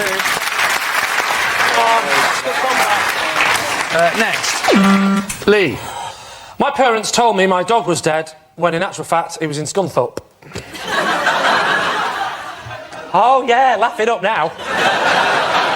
Why was the dog in Scunthorpe? Well, because my parents decided to give him away and didn't want to tell me that. And so they gave him to somebody who lived in Scunthorpe, a relative. And where did you live? We lived in the northwest of England. I'm not going to give you the exact location due to the fact that I've got many fans. That is a lie, by the way. What happened when you went to visit your relative that had the dog? Yeah, exactly. Well, it was a distant relative, so we didn't have to see them that much. I think could well be true. You don't believe it? I don't. OK, we go with a lie. OK, Lee, put us out of our misery. It wasn't out of its misery, of course. It was in Scunthorpe. It's actually true. It's true. Next. David. As a teenager, I had a poster of Margaret Thatcher on my bedroom wall. I totally believe you've still got a picture of Margaret Thatcher on your wall. David, describe to me in detail the picture, please. Well, she was in a sort of blue suit. Yeah. True. And I think it was sometime during the election. It looked like when she was sort of going along a crowd of people. Did you have other great Tories on your wall as well? Other pictures of? Well, Pitt the Younger, obviously. I still got him up there. Right. Lee, what's your answer? I'm gonna have to confer now. What do you think, Vic? True, my love, true. What do you say? I think it's true. I think you're both wrong, and I think it's a lie. Yes. It is a lie. Well done, Captain. Can I just say thank you? Thank you for not believing that. You know. Yes, David did not have a poster of Margaret Thatcher on his bedroom wall. He could see her quite well enough through his night vision binoculars. Next. Len? I killed a falcon while playing golf. Wow. Did you kill the bird with the ball or with the club? With the ball. You're not saying, get off my tee. Did you get into trouble for having killed this falcon? I did not. This isn't true, I don't think. It's not like it's just a wren. I mean, you'd taken a wren out with it, definitely, although a wren would be harder to hit. But then you weren't aiming. So... I don't think it's true. Do you think it's true? No. False. No, it's a lie. OK, they're saying it's a lie. Well, to be honest, it's completely true. Oh! This is true. Len did hit a falcon whilst playing golf. The falcon is regarded as one of the fastest animals in the world, or as Len would say, not fast enough, my friend. Next. Vic. I once helped TV's Dr. Raj Prasad fix his computer. It just needed a reboot. I'm sorry, I have to... first, I can't read this question up because I don't know who Dr. Raj Prasad is. Right. And I don't know what a reboot is. I mean, it does seem like a lie. Yeah, you're quite right, it's a lie. It's a lie. Vic has never helped Dr. Raj Prasad fix his computer. In fact, Vic knows about as much about computers as the PC World helpline. Which irritating horn-like sound means at the end of our final round, tonight's runaway winners are David's team, having trounced Lee's team by 11 points to 9.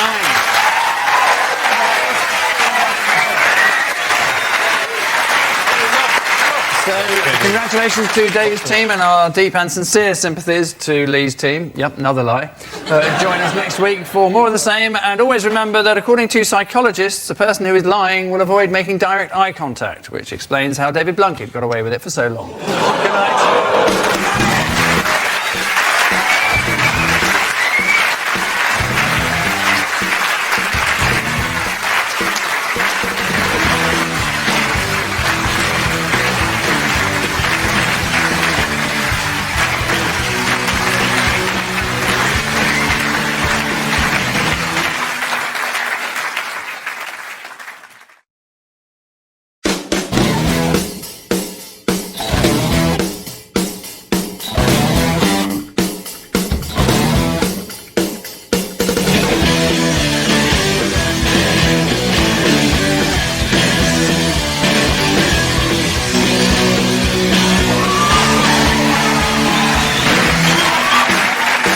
What I lied to you. King of Hearts, Shane Richie. Joker in the pack, Vic Reeves. And their team captain, David Mitchell. And facing them tonight, she's double-barreled. It's Tyler Palmer-Tompkinson. He's double-parked. It's Reese Thomas. And their team captain, Lee Mack. But first, please go insane with joy for your host, Angus Keaton.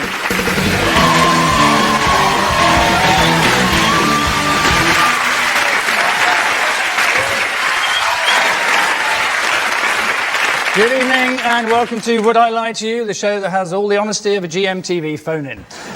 These days we sometimes say that lying is being economical with the truth, although being generous with the bullshit is another way of putting it.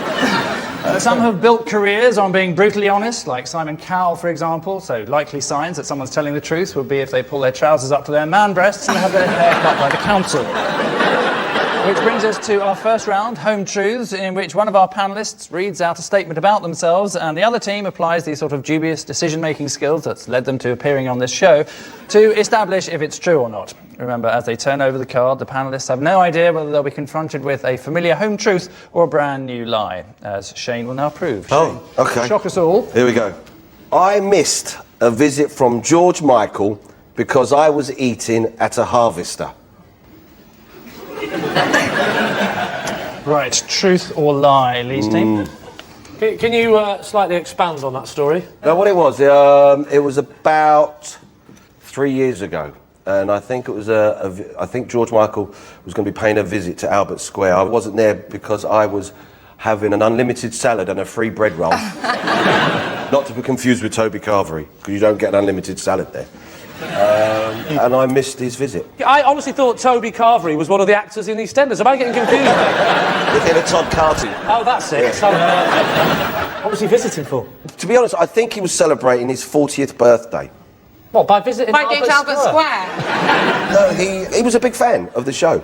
And he was hoping to come and meet Cat and Alfie, of course, and Jessie was there who played Cat, and I wasn't there that day. Did he definitely visit Albert Square, or was he just, like, driving around off his face, parked the car... Confused it with Hampstead. Yeah. No, he might have been off his face when he made the appointment and then decided that he ought to honour it. Lee, I'm going to have to push you for an answer. I think he's telling the truth. I can see George Michael getting a big fat spliff, go to Albert Square, him going to Harvester, and off we go. I'm actually surprised you've heard of Harvester, Tara, to be honest. I'm just pretending I know what it is. But you are the team captain, Lee, so what's your decision? I think that could be true, actually, because Shane's like, in the nicest possible way, you'd like the kind of bloke that would eat at Harvester. I mean that in a nice way. I would, you would, David wouldn't, would he? I have been to a harvest, yes. You went as an experiment. You didn't go for lunch, you sort of went, it'd be like going to the zoo for you, wouldn't it? No, I had lunch there. OK. Right. You know, Unlimited sorry salad? if that doesn't, conform to your views of me as some kind of scientist duke. OK, well, what do you think, Reece? I think it's true, actually. Yeah, we all think that's true. We'll go for true. OK, they're saying true. Shane, put us out of our misery. It is, in fact, true! Well done. Congratulations, it is true. Shane did miss a visit from George Michael because he was eating at a harvester. Last year, George Michael was found off his face on drugs, slumped in a car in Hyde Park. It's come to something when exposing yourself in a public toilet was the good old days. So our next revelation, Reece. My bed used to belong to John Nettles.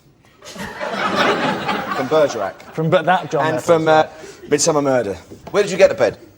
From John From John Nettles. I know, how, what, did you come round to the house and say, listen, you don't know me, I actually but... ordered it for fun. I got lots of famous detectives' items from eBay. So I got John Nettles' bed. Yeah.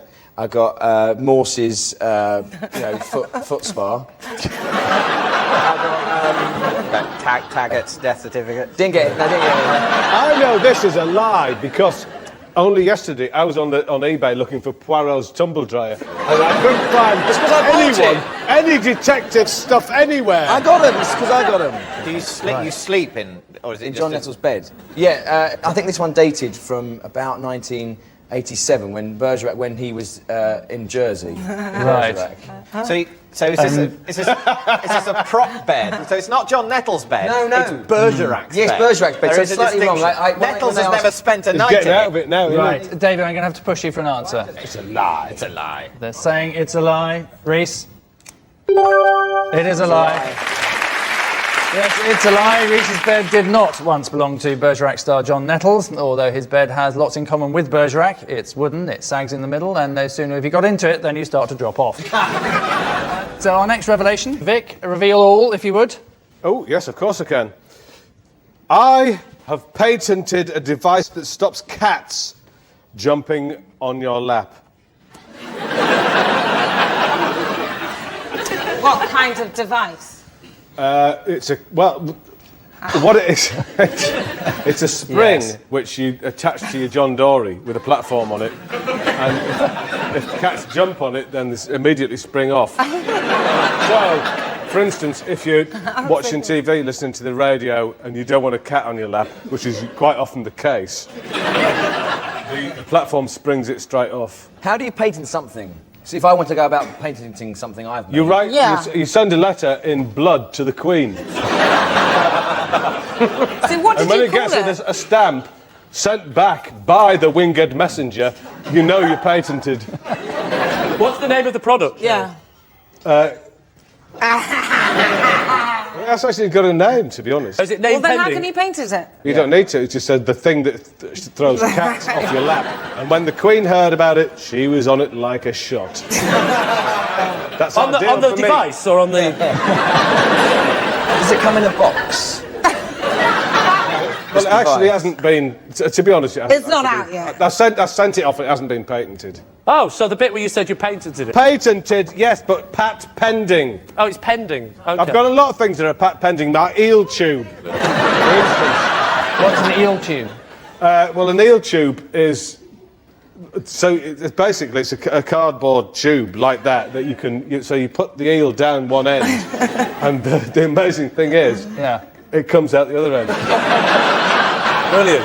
And that's the brilliant part. Right. Is that pat pending? Pat hasn't replied yet. OK, what are you veering towards? What do you think, Tara? I'm going to just say whatever you say. Oh, OK. Take all your clothes off. Well, I think it's a lie. I think it's a lie. That's a lie, do you think? What do you think, Rich? Terrible lie. Terrible. Okay, Not they're even saying it's not just a lie, but it's a terrible lie. Yes. Tell us immediately. It's a lie. It's a terrible It is a terrible lie. Vic has never patented a device that stops cats jumping on your lap. In fact, there already is a patented device to stop cats jumping on your lap. It's called a dog. And so, with all the serenity of a beached whale, we move on to round 2, the Ring of Truth, in which I liberally throw out top-drawer celebrity trivia for the panellists to declare if the fact has the whiff of truth or the grim odour of falsehood. Lee's team, some Blue Peter action for you. Think of rabbits and most people think of carrots. Think of carrots and most people think of food. Until now, because for one group of children from West Hampstead in London, the common carrot, not to mention the plain old parsnip, has found a new use. And what a turnip for the books it is!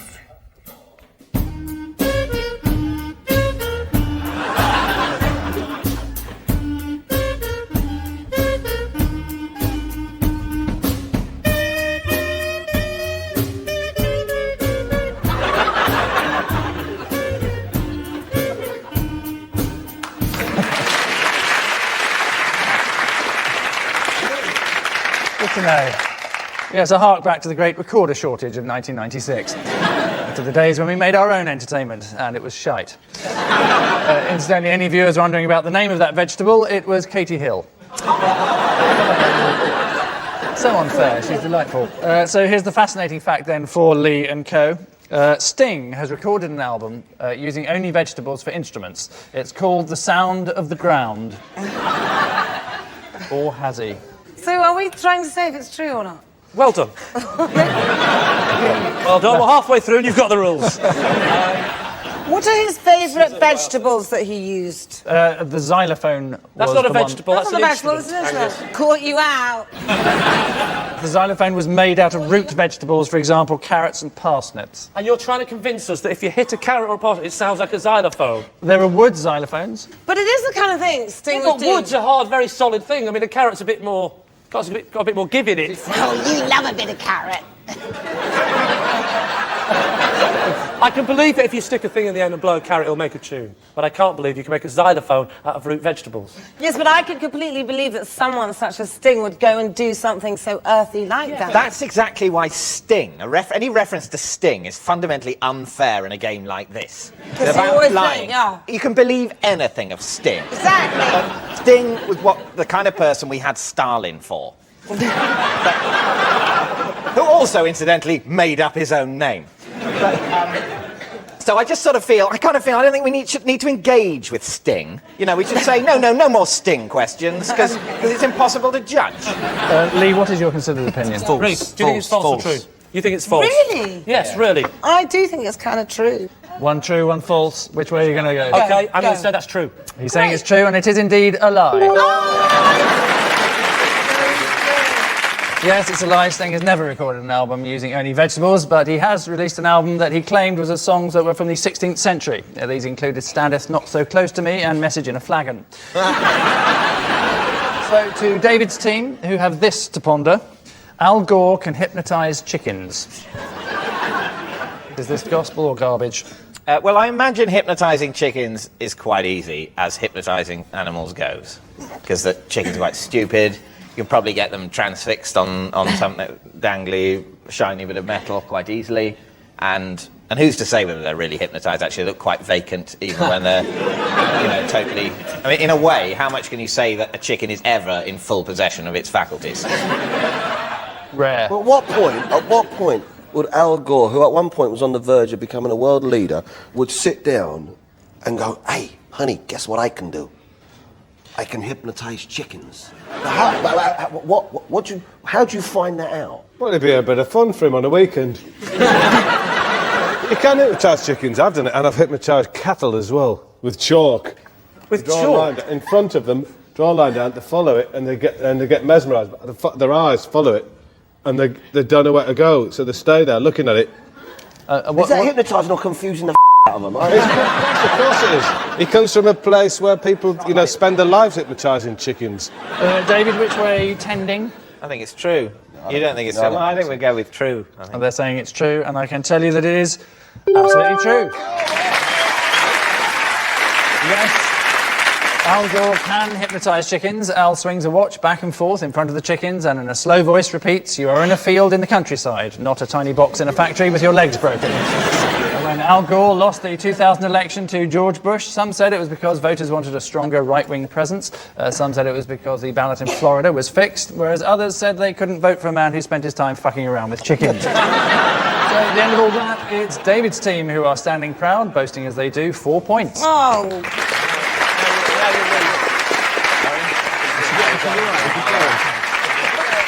And so to our next round, This Is My, which, like Paris Hilton's jail time, is barely a sentence.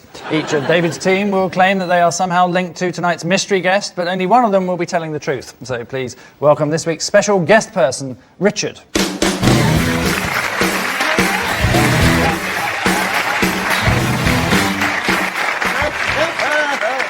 So Shane, what's Richard to you? Richard's he's my cousin, and he lives down in Cornwall, and this is the first time he's been out of Cornwall.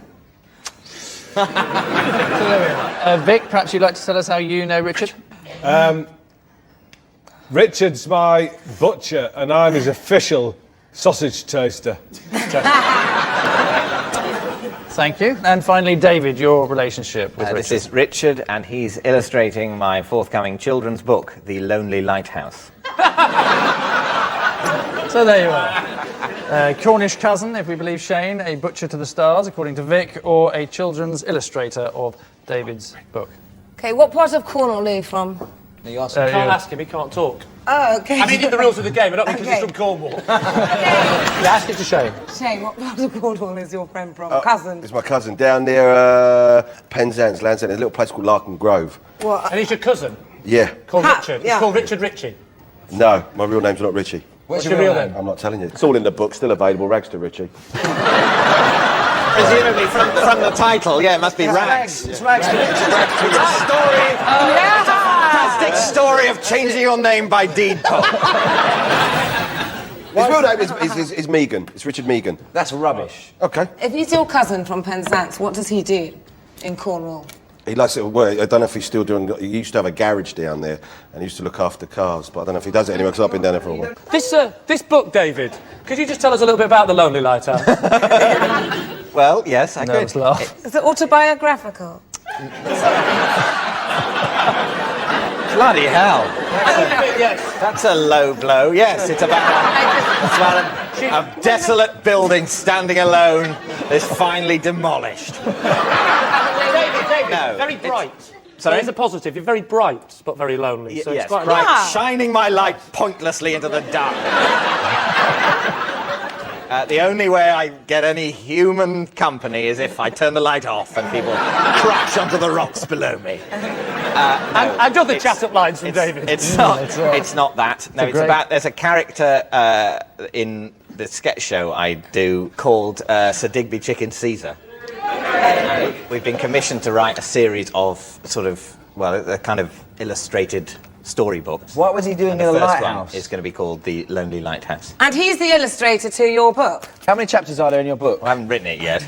Right, how does it end? Well, as I say, I haven't written it yet. How does it begin? He hasn't written it yet. Well, if you haven't written it, he clearly hasn't illustrated it. So Exactly. No, You're he's- out. Guys, the drawings come first, and then he'll make up the story. He's going to be illustrated. All these things get arranged No, in advance. I want to move back to the sausages. The butcher one.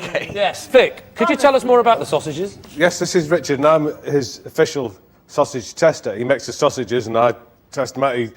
He, you know, in the depths of the darkness of the night, he hangs a bag of sausages on my doorknob, and I take them Is in. this extracts from the Lonely Lighthouse? Where's his butcher's? In my village where I live, Which is where? We want to know. Sharing in Kent. Okay. And he's the local... Anyway, I test the sausages. It's a very official, you know, position to hold. It was before held by the woman on the hill, who died of melancholy. What's your favourite? He does a good beef and horseradish. But we're gonna make zebra sausages and alligator snake sausages. The zebra ones will be black and white. One sausage black, one sausage white. Oh, it's like a Paul McCartney song. It's beautiful.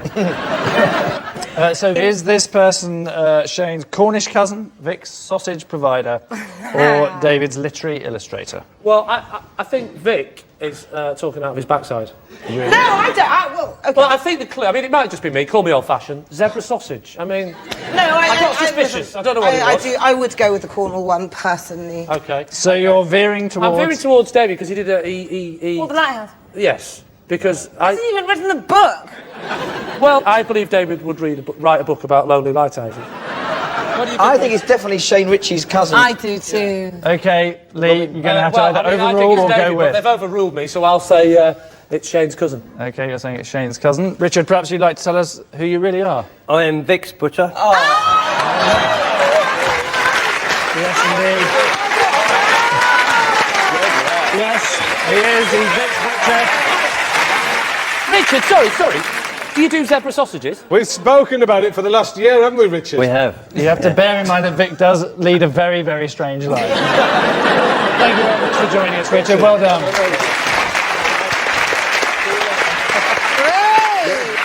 Yes, Vic and Richard together make the best sausages in Kent.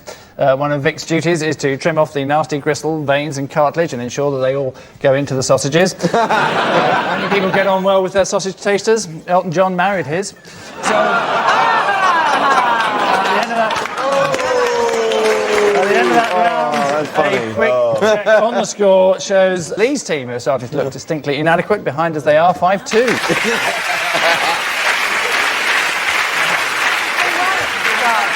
So to the round you've all been waiting for, the last one. In this quickfire game, both teams have more revelations or rubbish to divulge from the as-yet unseen cards in front of them. Plus, some of our panellists might be asked about an object which they will claim as a personal possession. The other side must then declare the veracity of that claim and also say whether it's true or not. David's team are what's known in the business as winning, so Lee's team need all the points they can get, starting now. David. Possession. Yes. Ooh. Yes. Right. Okay, this box contains the only gift I've ever been sent by a fan. What is it? What is it? It's some socks. it's some socks with various slogans. What are the slogans? What are the slogans? The slogans are fast cars, birds, footy, which I believe is short for football, beers and curries. So, sent by someone who knows me very, very well. That's my whole thing. Did you get a letter with it? Yes. What did it say? Die. Yes. It was just a nice, I like your work. Man or woman? Letter. Woman. Did you write back to her and thank her? I didn't, no. You didn't thank her? God, you're so ungrateful. Why, would you write back to a fan? Yeah, I answer all mine. Do you? Do you? Well, somebody does. Why did you never wear these? Yeah. Well, because they've got yes, but fast cars, birds, footy, beers and curries written on them. Surely, I favour socks which have nothing written on them. But surely the irony could have been fabulous. Where did you get them? Yeah. I think about 2 years ago. But you end up using. I don't care who you are. You always need a pair of socks. 2 years on, you do need them. Do you know what? Actually, all my socks seem to have sinisterly worn out at the same time. All of them. And now you've got any socks left. Well, there you go. That's definitely a lie. you can have birds and footy. I'll wear them all. I want curries. Seamus. Actually, I do Because you actually like curries. So what do you think, Lee? It's a lie, isn't it? Well, I think it's definitely a lie. Okay, lie. Okay, Lie. they all say it's a lie. It is, in David? fact.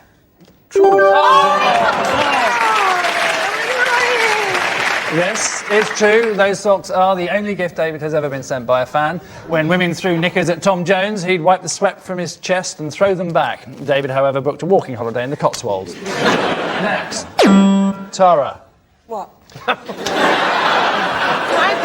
Yeah, are you there? Yep, sorry Good. about that. Okay. Yeah. And cue Tara. I have been shopping in Sainsbury's wearing nothing but a trench coat. I think that's true. Yeah. You just wanted See to that be long with. pause after she said it when we all went? Why did you do this thing? Because it was just like a joke with a friend. It was just a silly girl thing we just decided to do about 10 Did you years have ago. any shoes on? Yeah. I mean, I had a trench coat on. It's not like completely offensive. I wasn't going out like Jodie Marsh. Of course not, no. Is that rude? I mean, quite frankly, half the time I go down to the local place in my pyjamas and just buy something, so I can't really see the big deal. You go to the shop in your pyjamas? Yeah. Don't say like it's normal. I did it actually today. I put a coat on over the me nightie and go down the shop. Oh, yeah. It's getting worse. You wear a nightie? I do actually, yeah. This is all fascinating. We think this is true. David, do you believe? Yeah, this is true, Okay. yes. It's true. Obviously. Next. Lee.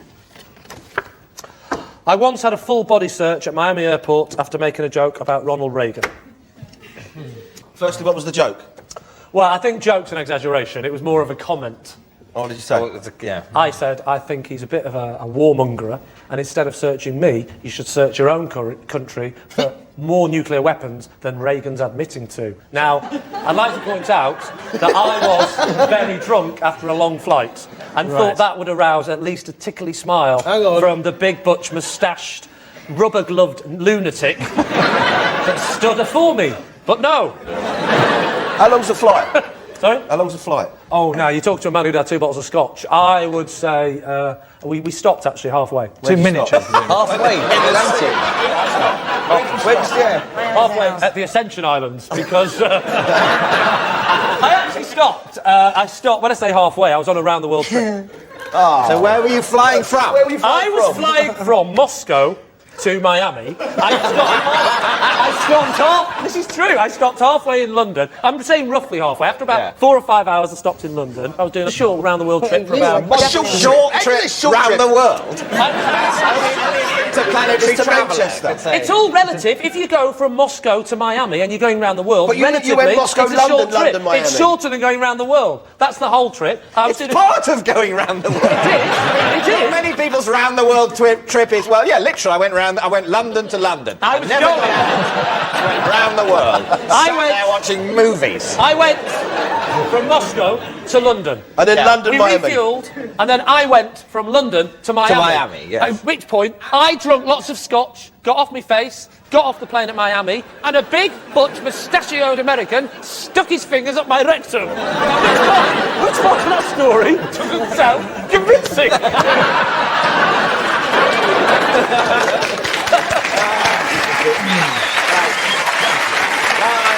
Right.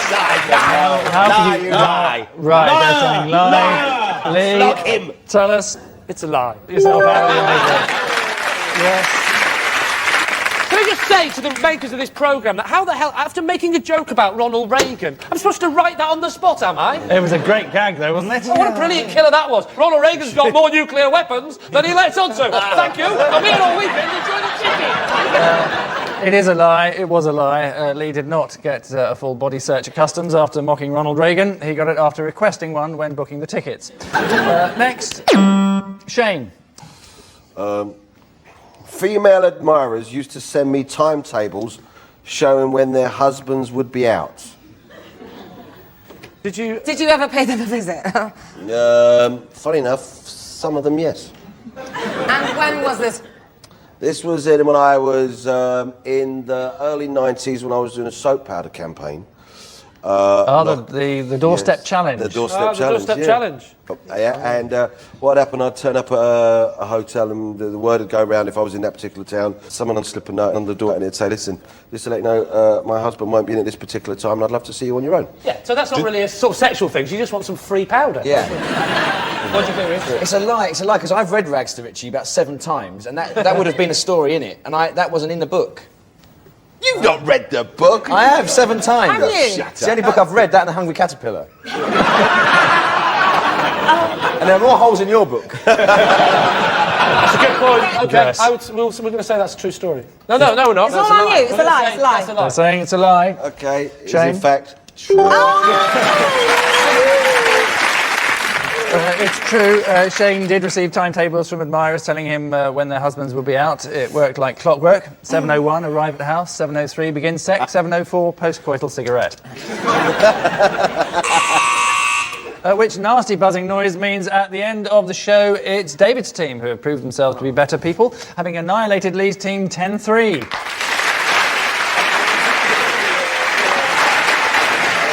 And we leave you with the results of a recent survey which shows that journalists are the profession that tells most lies. This teaches us 2 things. Firstly, not to believe everything you read in the paper. And secondly, that estate agents must have even lied on that survey. Good night.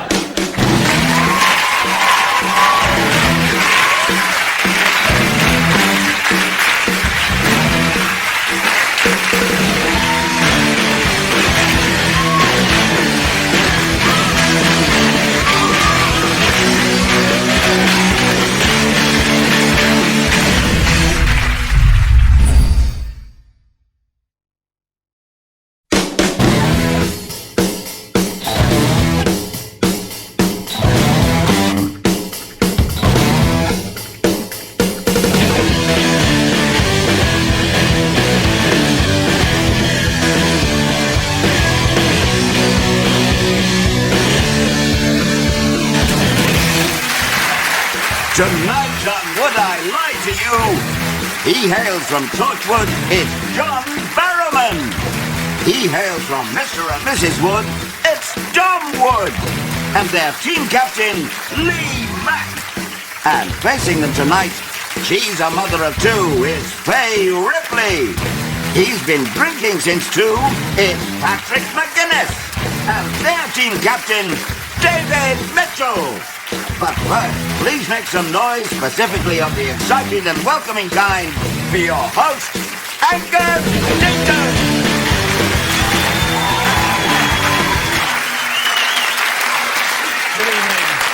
Thank you, good evening, and welcome to Would I Lie to You, where our panellists have half an hour to prove just how expert they are at barefaced lying. Psychologists have now identified 34 different types of lie, 35 if you include that one, and apparently the best way to make sure someone isn't lying to you is to keep constant eye contact, study their body language, and wire their nipples up to 10,000 volts. In medieval England, a suspected liar would have to carry a red-hot iron bar for 9 paces. If their hands were burned, they were declared a liar and then hanged. Of course, if their hands weren't burnt, they were declared a witch and then hanged. So, against all our better judgments, we start with round 1, Home Truths, in which guests read out a statement about themselves. At this point, they've no idea what's written on the card. It might be a true fact or a big fat lie that they'll just have to run with. The opposing team then use all their powers of deduction, or failing that, a lot of random guesswork, to establish if it's the truth or, conversely, not. So, John it is with our first Home Truth. John? I was caught short in Prince Charles's garden. What do you mean, caught short? What does that mean? Are you not familiar with that phrase? Oh. Would you like me to elaborate? Please do. Yes, within the bounds of BBC viewing, yes. Wee-wee. All right. Taking a piss. Yes. Right. Got you. Excellent. Why were you in Prince Charles's garden? It was a tour.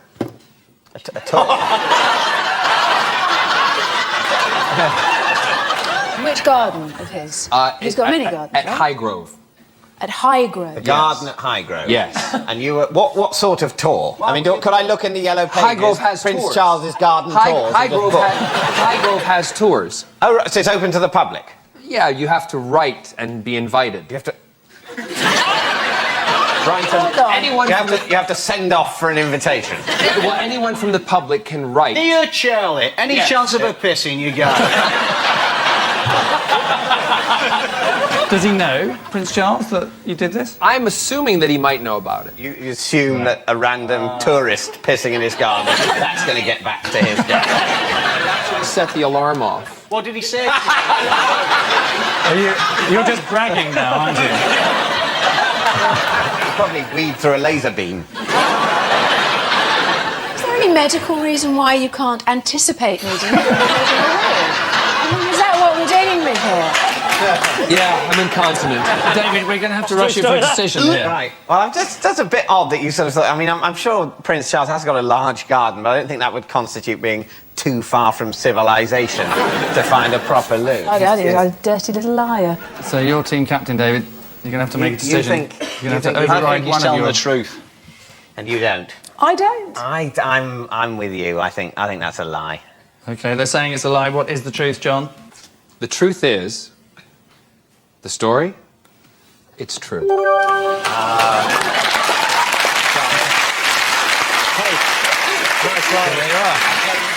Yes, it's absolutely true. John was caught short in Prince Charles's garden, so if you thought your Dutchy original biscuits tasted funny, check where the oats are from. Of course, John could have just done as Camilla does when she's caught short, lifted her tail and hosed the snails off the path. And so, to Paddy for his home truth. I've snogged Paris Hilton. Well, there is an obvious question that begs itself. Yeah, how come you ugly get? I mean... Where were you? At the James Bond premiere. So you snogged Paris Hilton? Yeah. It was at the premiere? Yeah. At the party afterwards? No, it was at the premiere.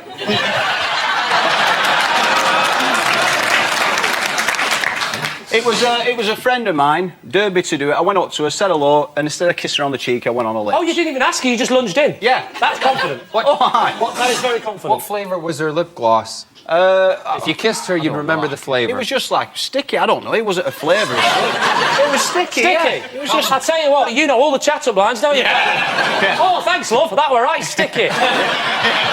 Magic! You're going to have to come up with some kind of an answer, either True or lie? You see, the thing is, I'm from the same part of the world as he's from, and I can believe this is true. Because it just saves time, money, expense. just why mess about? I ain't got time for all this, love. OK, so you're thinking it's probably true? What do you think, Dom? True. Do you reckon? Nah. What do you think? I'll go with the boys. I'll say true. OK, they're saying it's true. Paddy? Oh, it was a lie! Yes, it is a lie. Paddy has not snogged Paris Hilton, which, if you look at the statistics, is the least probable answer. Paris Hilton, 26, recently likened herself to Marilyn Monroe and Princess Diana, both of whom died sudden deaths at a tragically early age. So, our next truth comes from Dom, so fess up, if you would. Right. My nickname at school was Ear Sniffer. OK, David's team, is this right or rubbish? Was there an incident that sparked this nickname off? Were you caught sniffing someone's ears? I think that's the long and short of it, yeah. A girl called Alexandra Westberg, it started off with her, and I got slightly obsessed with her, and then I did that thing, you know, where you get your arm and you scrape it with a compass until you got their name in blood on your arm, and then it goes septic, then it goes green on your arm. Yeah, so I sniffed her ear, then it just kind of snowballed. I'm so glad I'm gay because we don't do that kind of thing.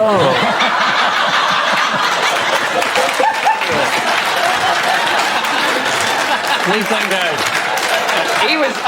He was ear sniffer, I was rear sniffer. That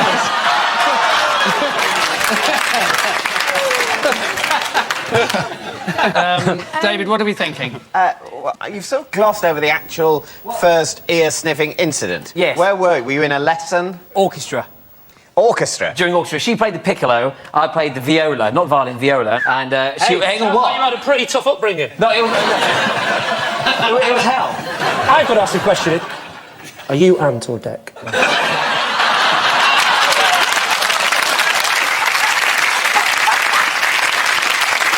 Would it be possible if you could come over here and just show me how the sniff was done on David's ear? Can I not just try it on his? Yeah. Or what about John's? Even no. better. No. Shit, no. I do like the idea that you go, shit, no. If I sniff his ear, he's gay. He'll have sex with me. Do we want to see him sniff? Well, the people have spoken. It was kind of more of an ear sniffer liquor kind of thing. So, we'll do it. We'll do it.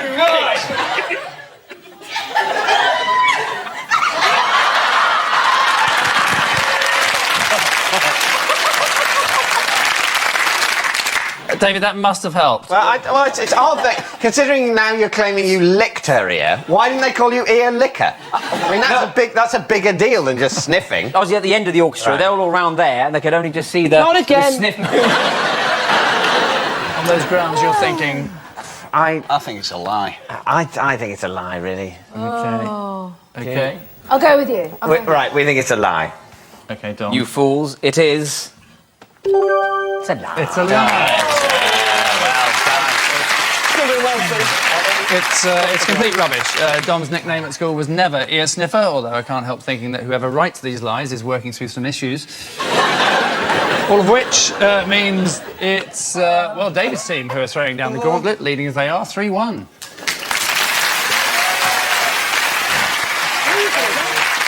Our next round is and always will be known as the Ring of Truth. In short, our teams will be presented with a celebrity fact or two whose veracity it's then up to them to vouchsafe or poo-poo. David's team, guess first. So, how true is this? Madonna has her toilet seat removed from every venue she performs at so that no one sells it on eBay. I mean, the thing is that maybe by removing the toilet seat, she's created this sort of mystique. Oh, she has to remove her toilet seats, otherwise people will want to sell them. And in reality, no one will want to sell something that her old arse had touched. So the toilet seat, when they get taken away, where do they go to? A big toilet seat warehouse?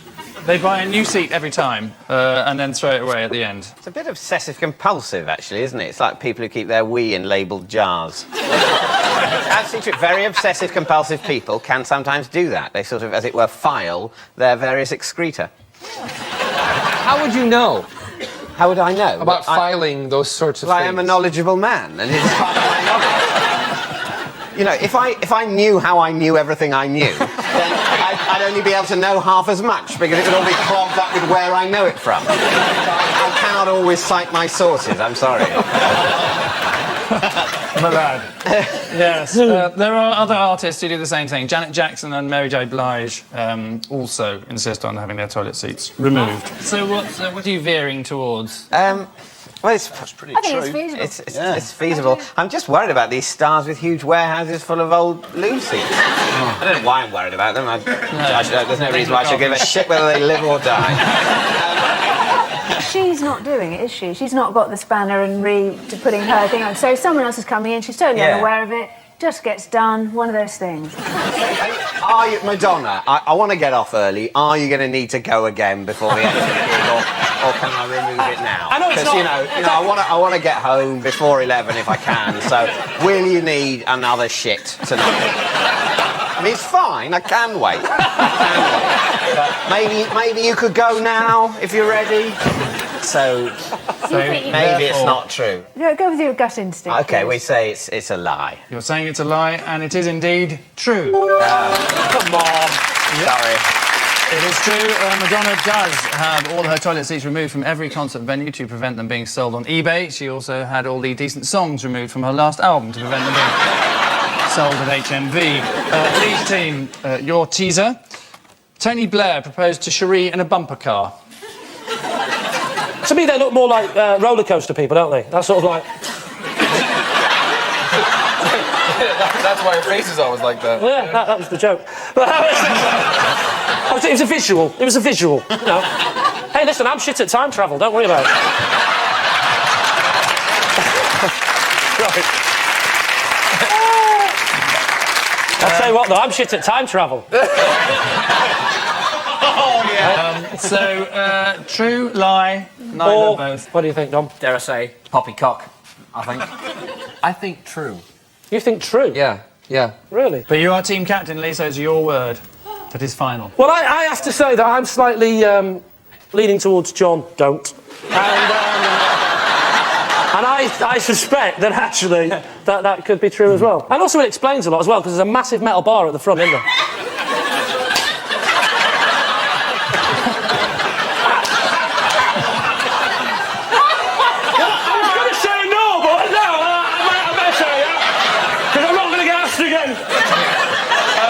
That is the truth. The truth. So help me God. Right, OK, and I can tell you that come on, it is indeed complete rubbish. It's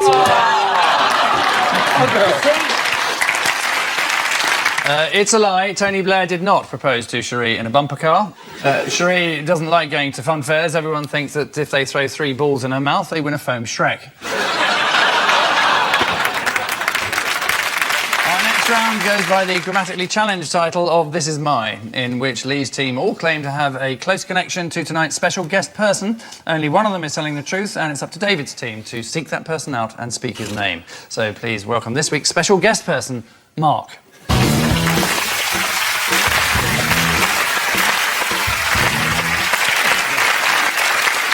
Now, Lee, perhaps you'd like to explain how you know Mark. Well, this is Mark. Hi, Mark. And don't say hello, you rude bugger. I actually employ Mark solely to manage my iPod. You've changed. John, what is Mark to you? I cut the ribbon at the opening of Mark's Karaoke Superstore. And finally, Dom, what's your relationship with Mark? Well, Mark's a good mate of mine, and we used to be in a magical double act, and we used to be called Mysterio and Mark. So there you are, a professional iPod manager, according to Lee, a karaoke shopkeeper, if you believe John, or a former magical partner of Dom's. David, time to interrogate the enemy. This double act, what was it called again? Mysterio and Mark. So you chose Mysterio as a name, and he chose... Yeah, and that's the reason why we had to part separate ways in the end, is just because he was just Mark and had to go. OK. And weren't you expelled from Magic Circle? Yes, I was. For being a very naughty little wizard.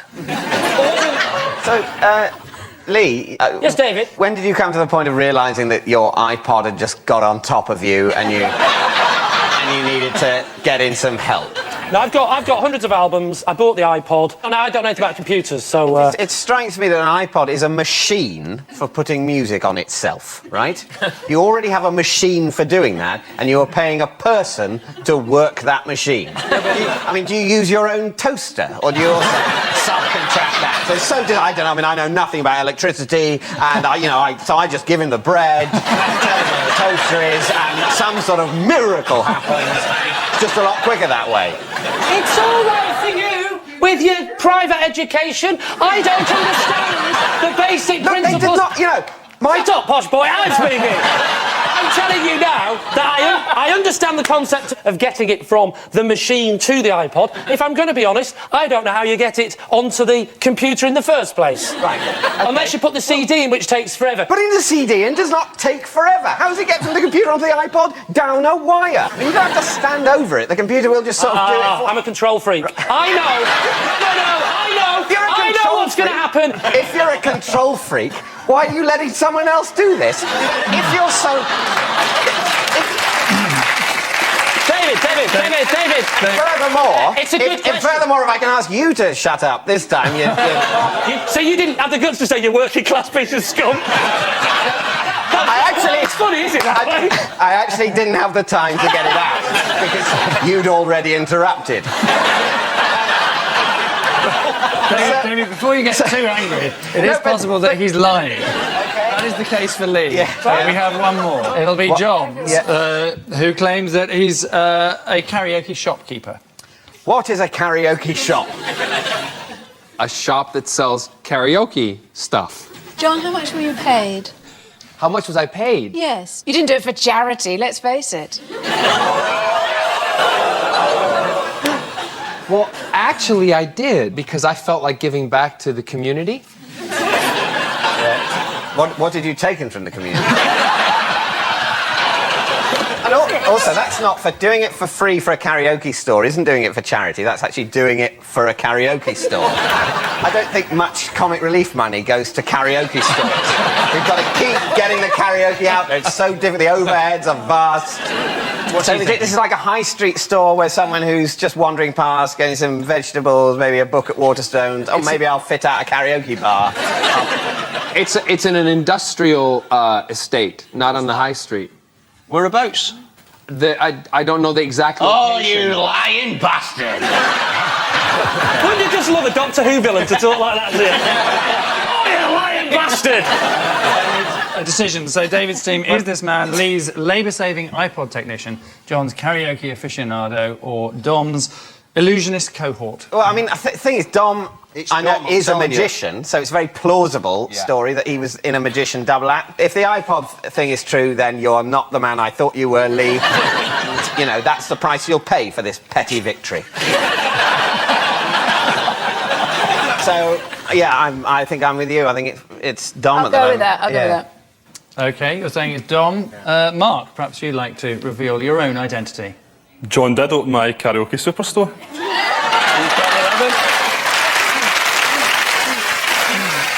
Thanks for that. Thanks very much and well done to Mark.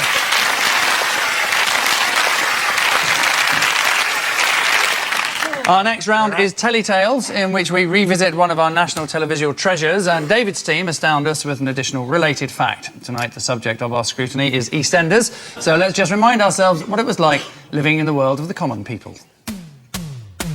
You cow!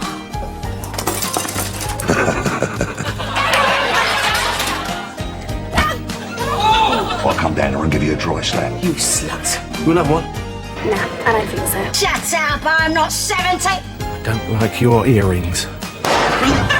Stay and have a cup of tea. How dare you?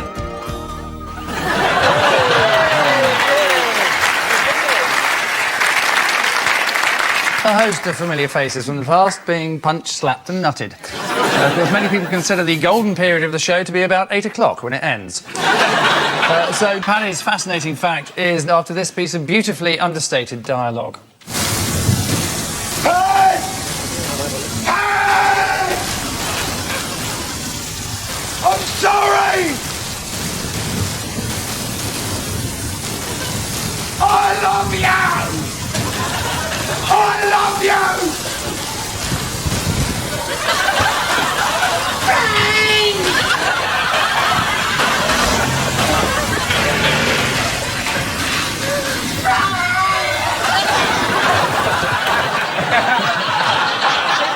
So, what is Paddy's intriguing piece of Pat Butcher trivia?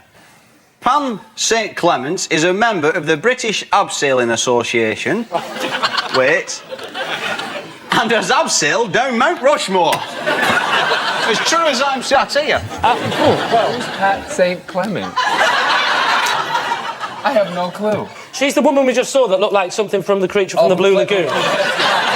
She plays Pat. Pat in EastEnders. Okay, Yeah. gotcha. Yeah. I don't know her by her real name. Okay, you do now. British Abseiling Association. What the hell were the British Abseiling Association doing in the United States? Abseiling. Yeah, but She's quite a formidable woman, is Pat. That's a polite way of putting it. Oh, you're formidable.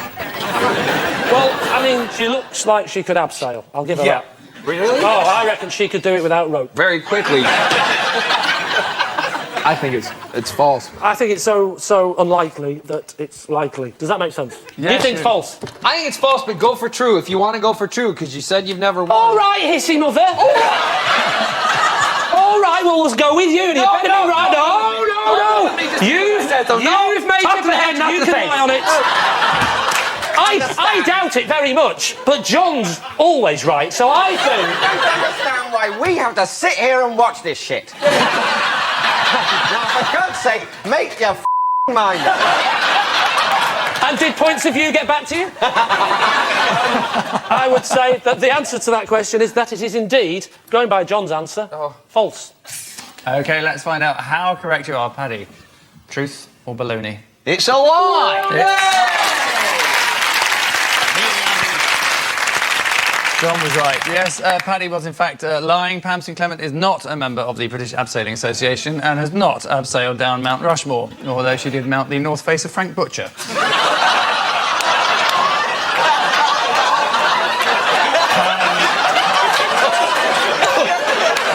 That made me want to The end of that round, it's David's team who are preparing for the worst, trailing as they do 7-3.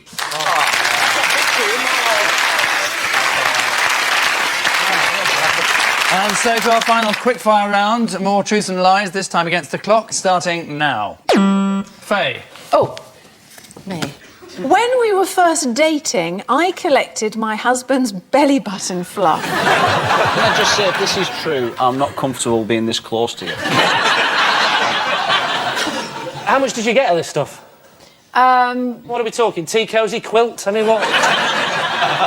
I'd say in excess of 50 examples. It might sound like a ridiculous question, but why? Because I felt that... Oh, and one, I needed a hobby. And two, I was, just showing my love for him by collecting a part of him. Well, it worked. He proposed. He did? Yeah. Yes, there you go. And what happened the night he proposed? I ate it. I was absolutely buying this, right up until the eating it. I'm with you on that. I'd say false. I believed it up until the eating. Yeah. What he said and what you said. What you both said. False. Right. So is it fact or fantasy? I'm sorry, it's true.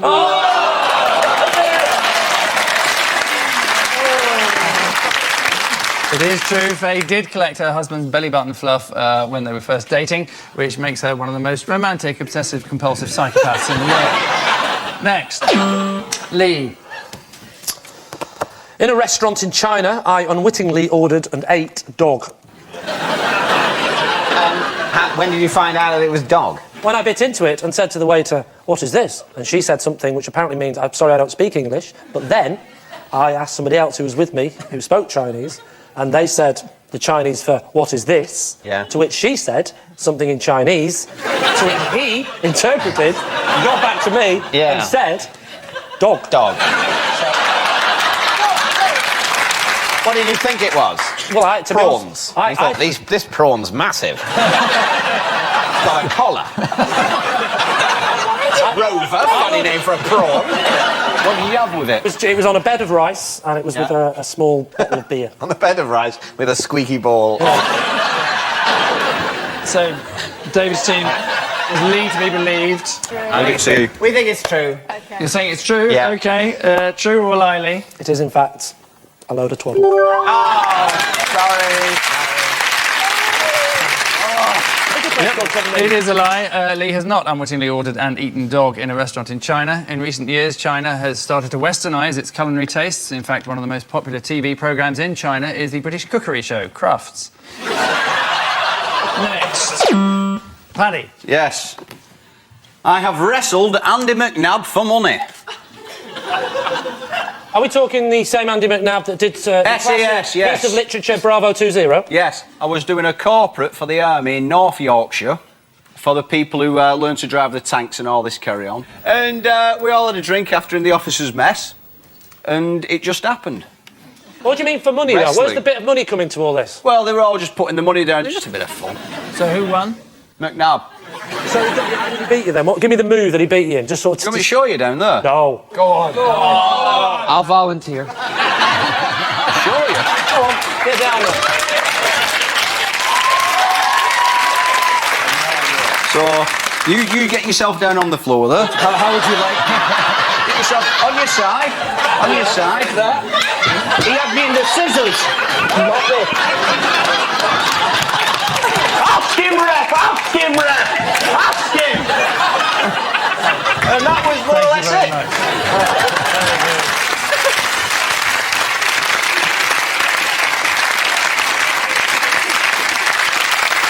it. What's your decision then? I don't know. I imagine Paddy doing that. I can imagine him sort of going. We don't need to. You saw it. That's true. So what do you think, Dom? If you're going to get booked for a corporate event with the army, it'll be someone like Paddy, so I reckon it's true. I'm going to say false. You're going to say false? Yeah, so you're going to have to decide. OK. I would say that... Yeah, I think that's true. You think it's true? Yeah. OK. They say it's true. It is a lie.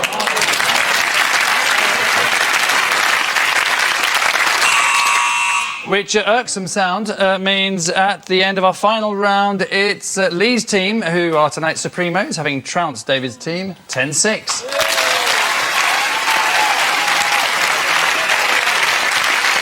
So, Lee's team get our congratulations, David's team get their coats. Join us again soon for some more facts and fabrications. And remember, as American writer Mark Twain once said, of all the creatures, man is the only one that lies. To which his parrot instantly replied, bollocks. Good night.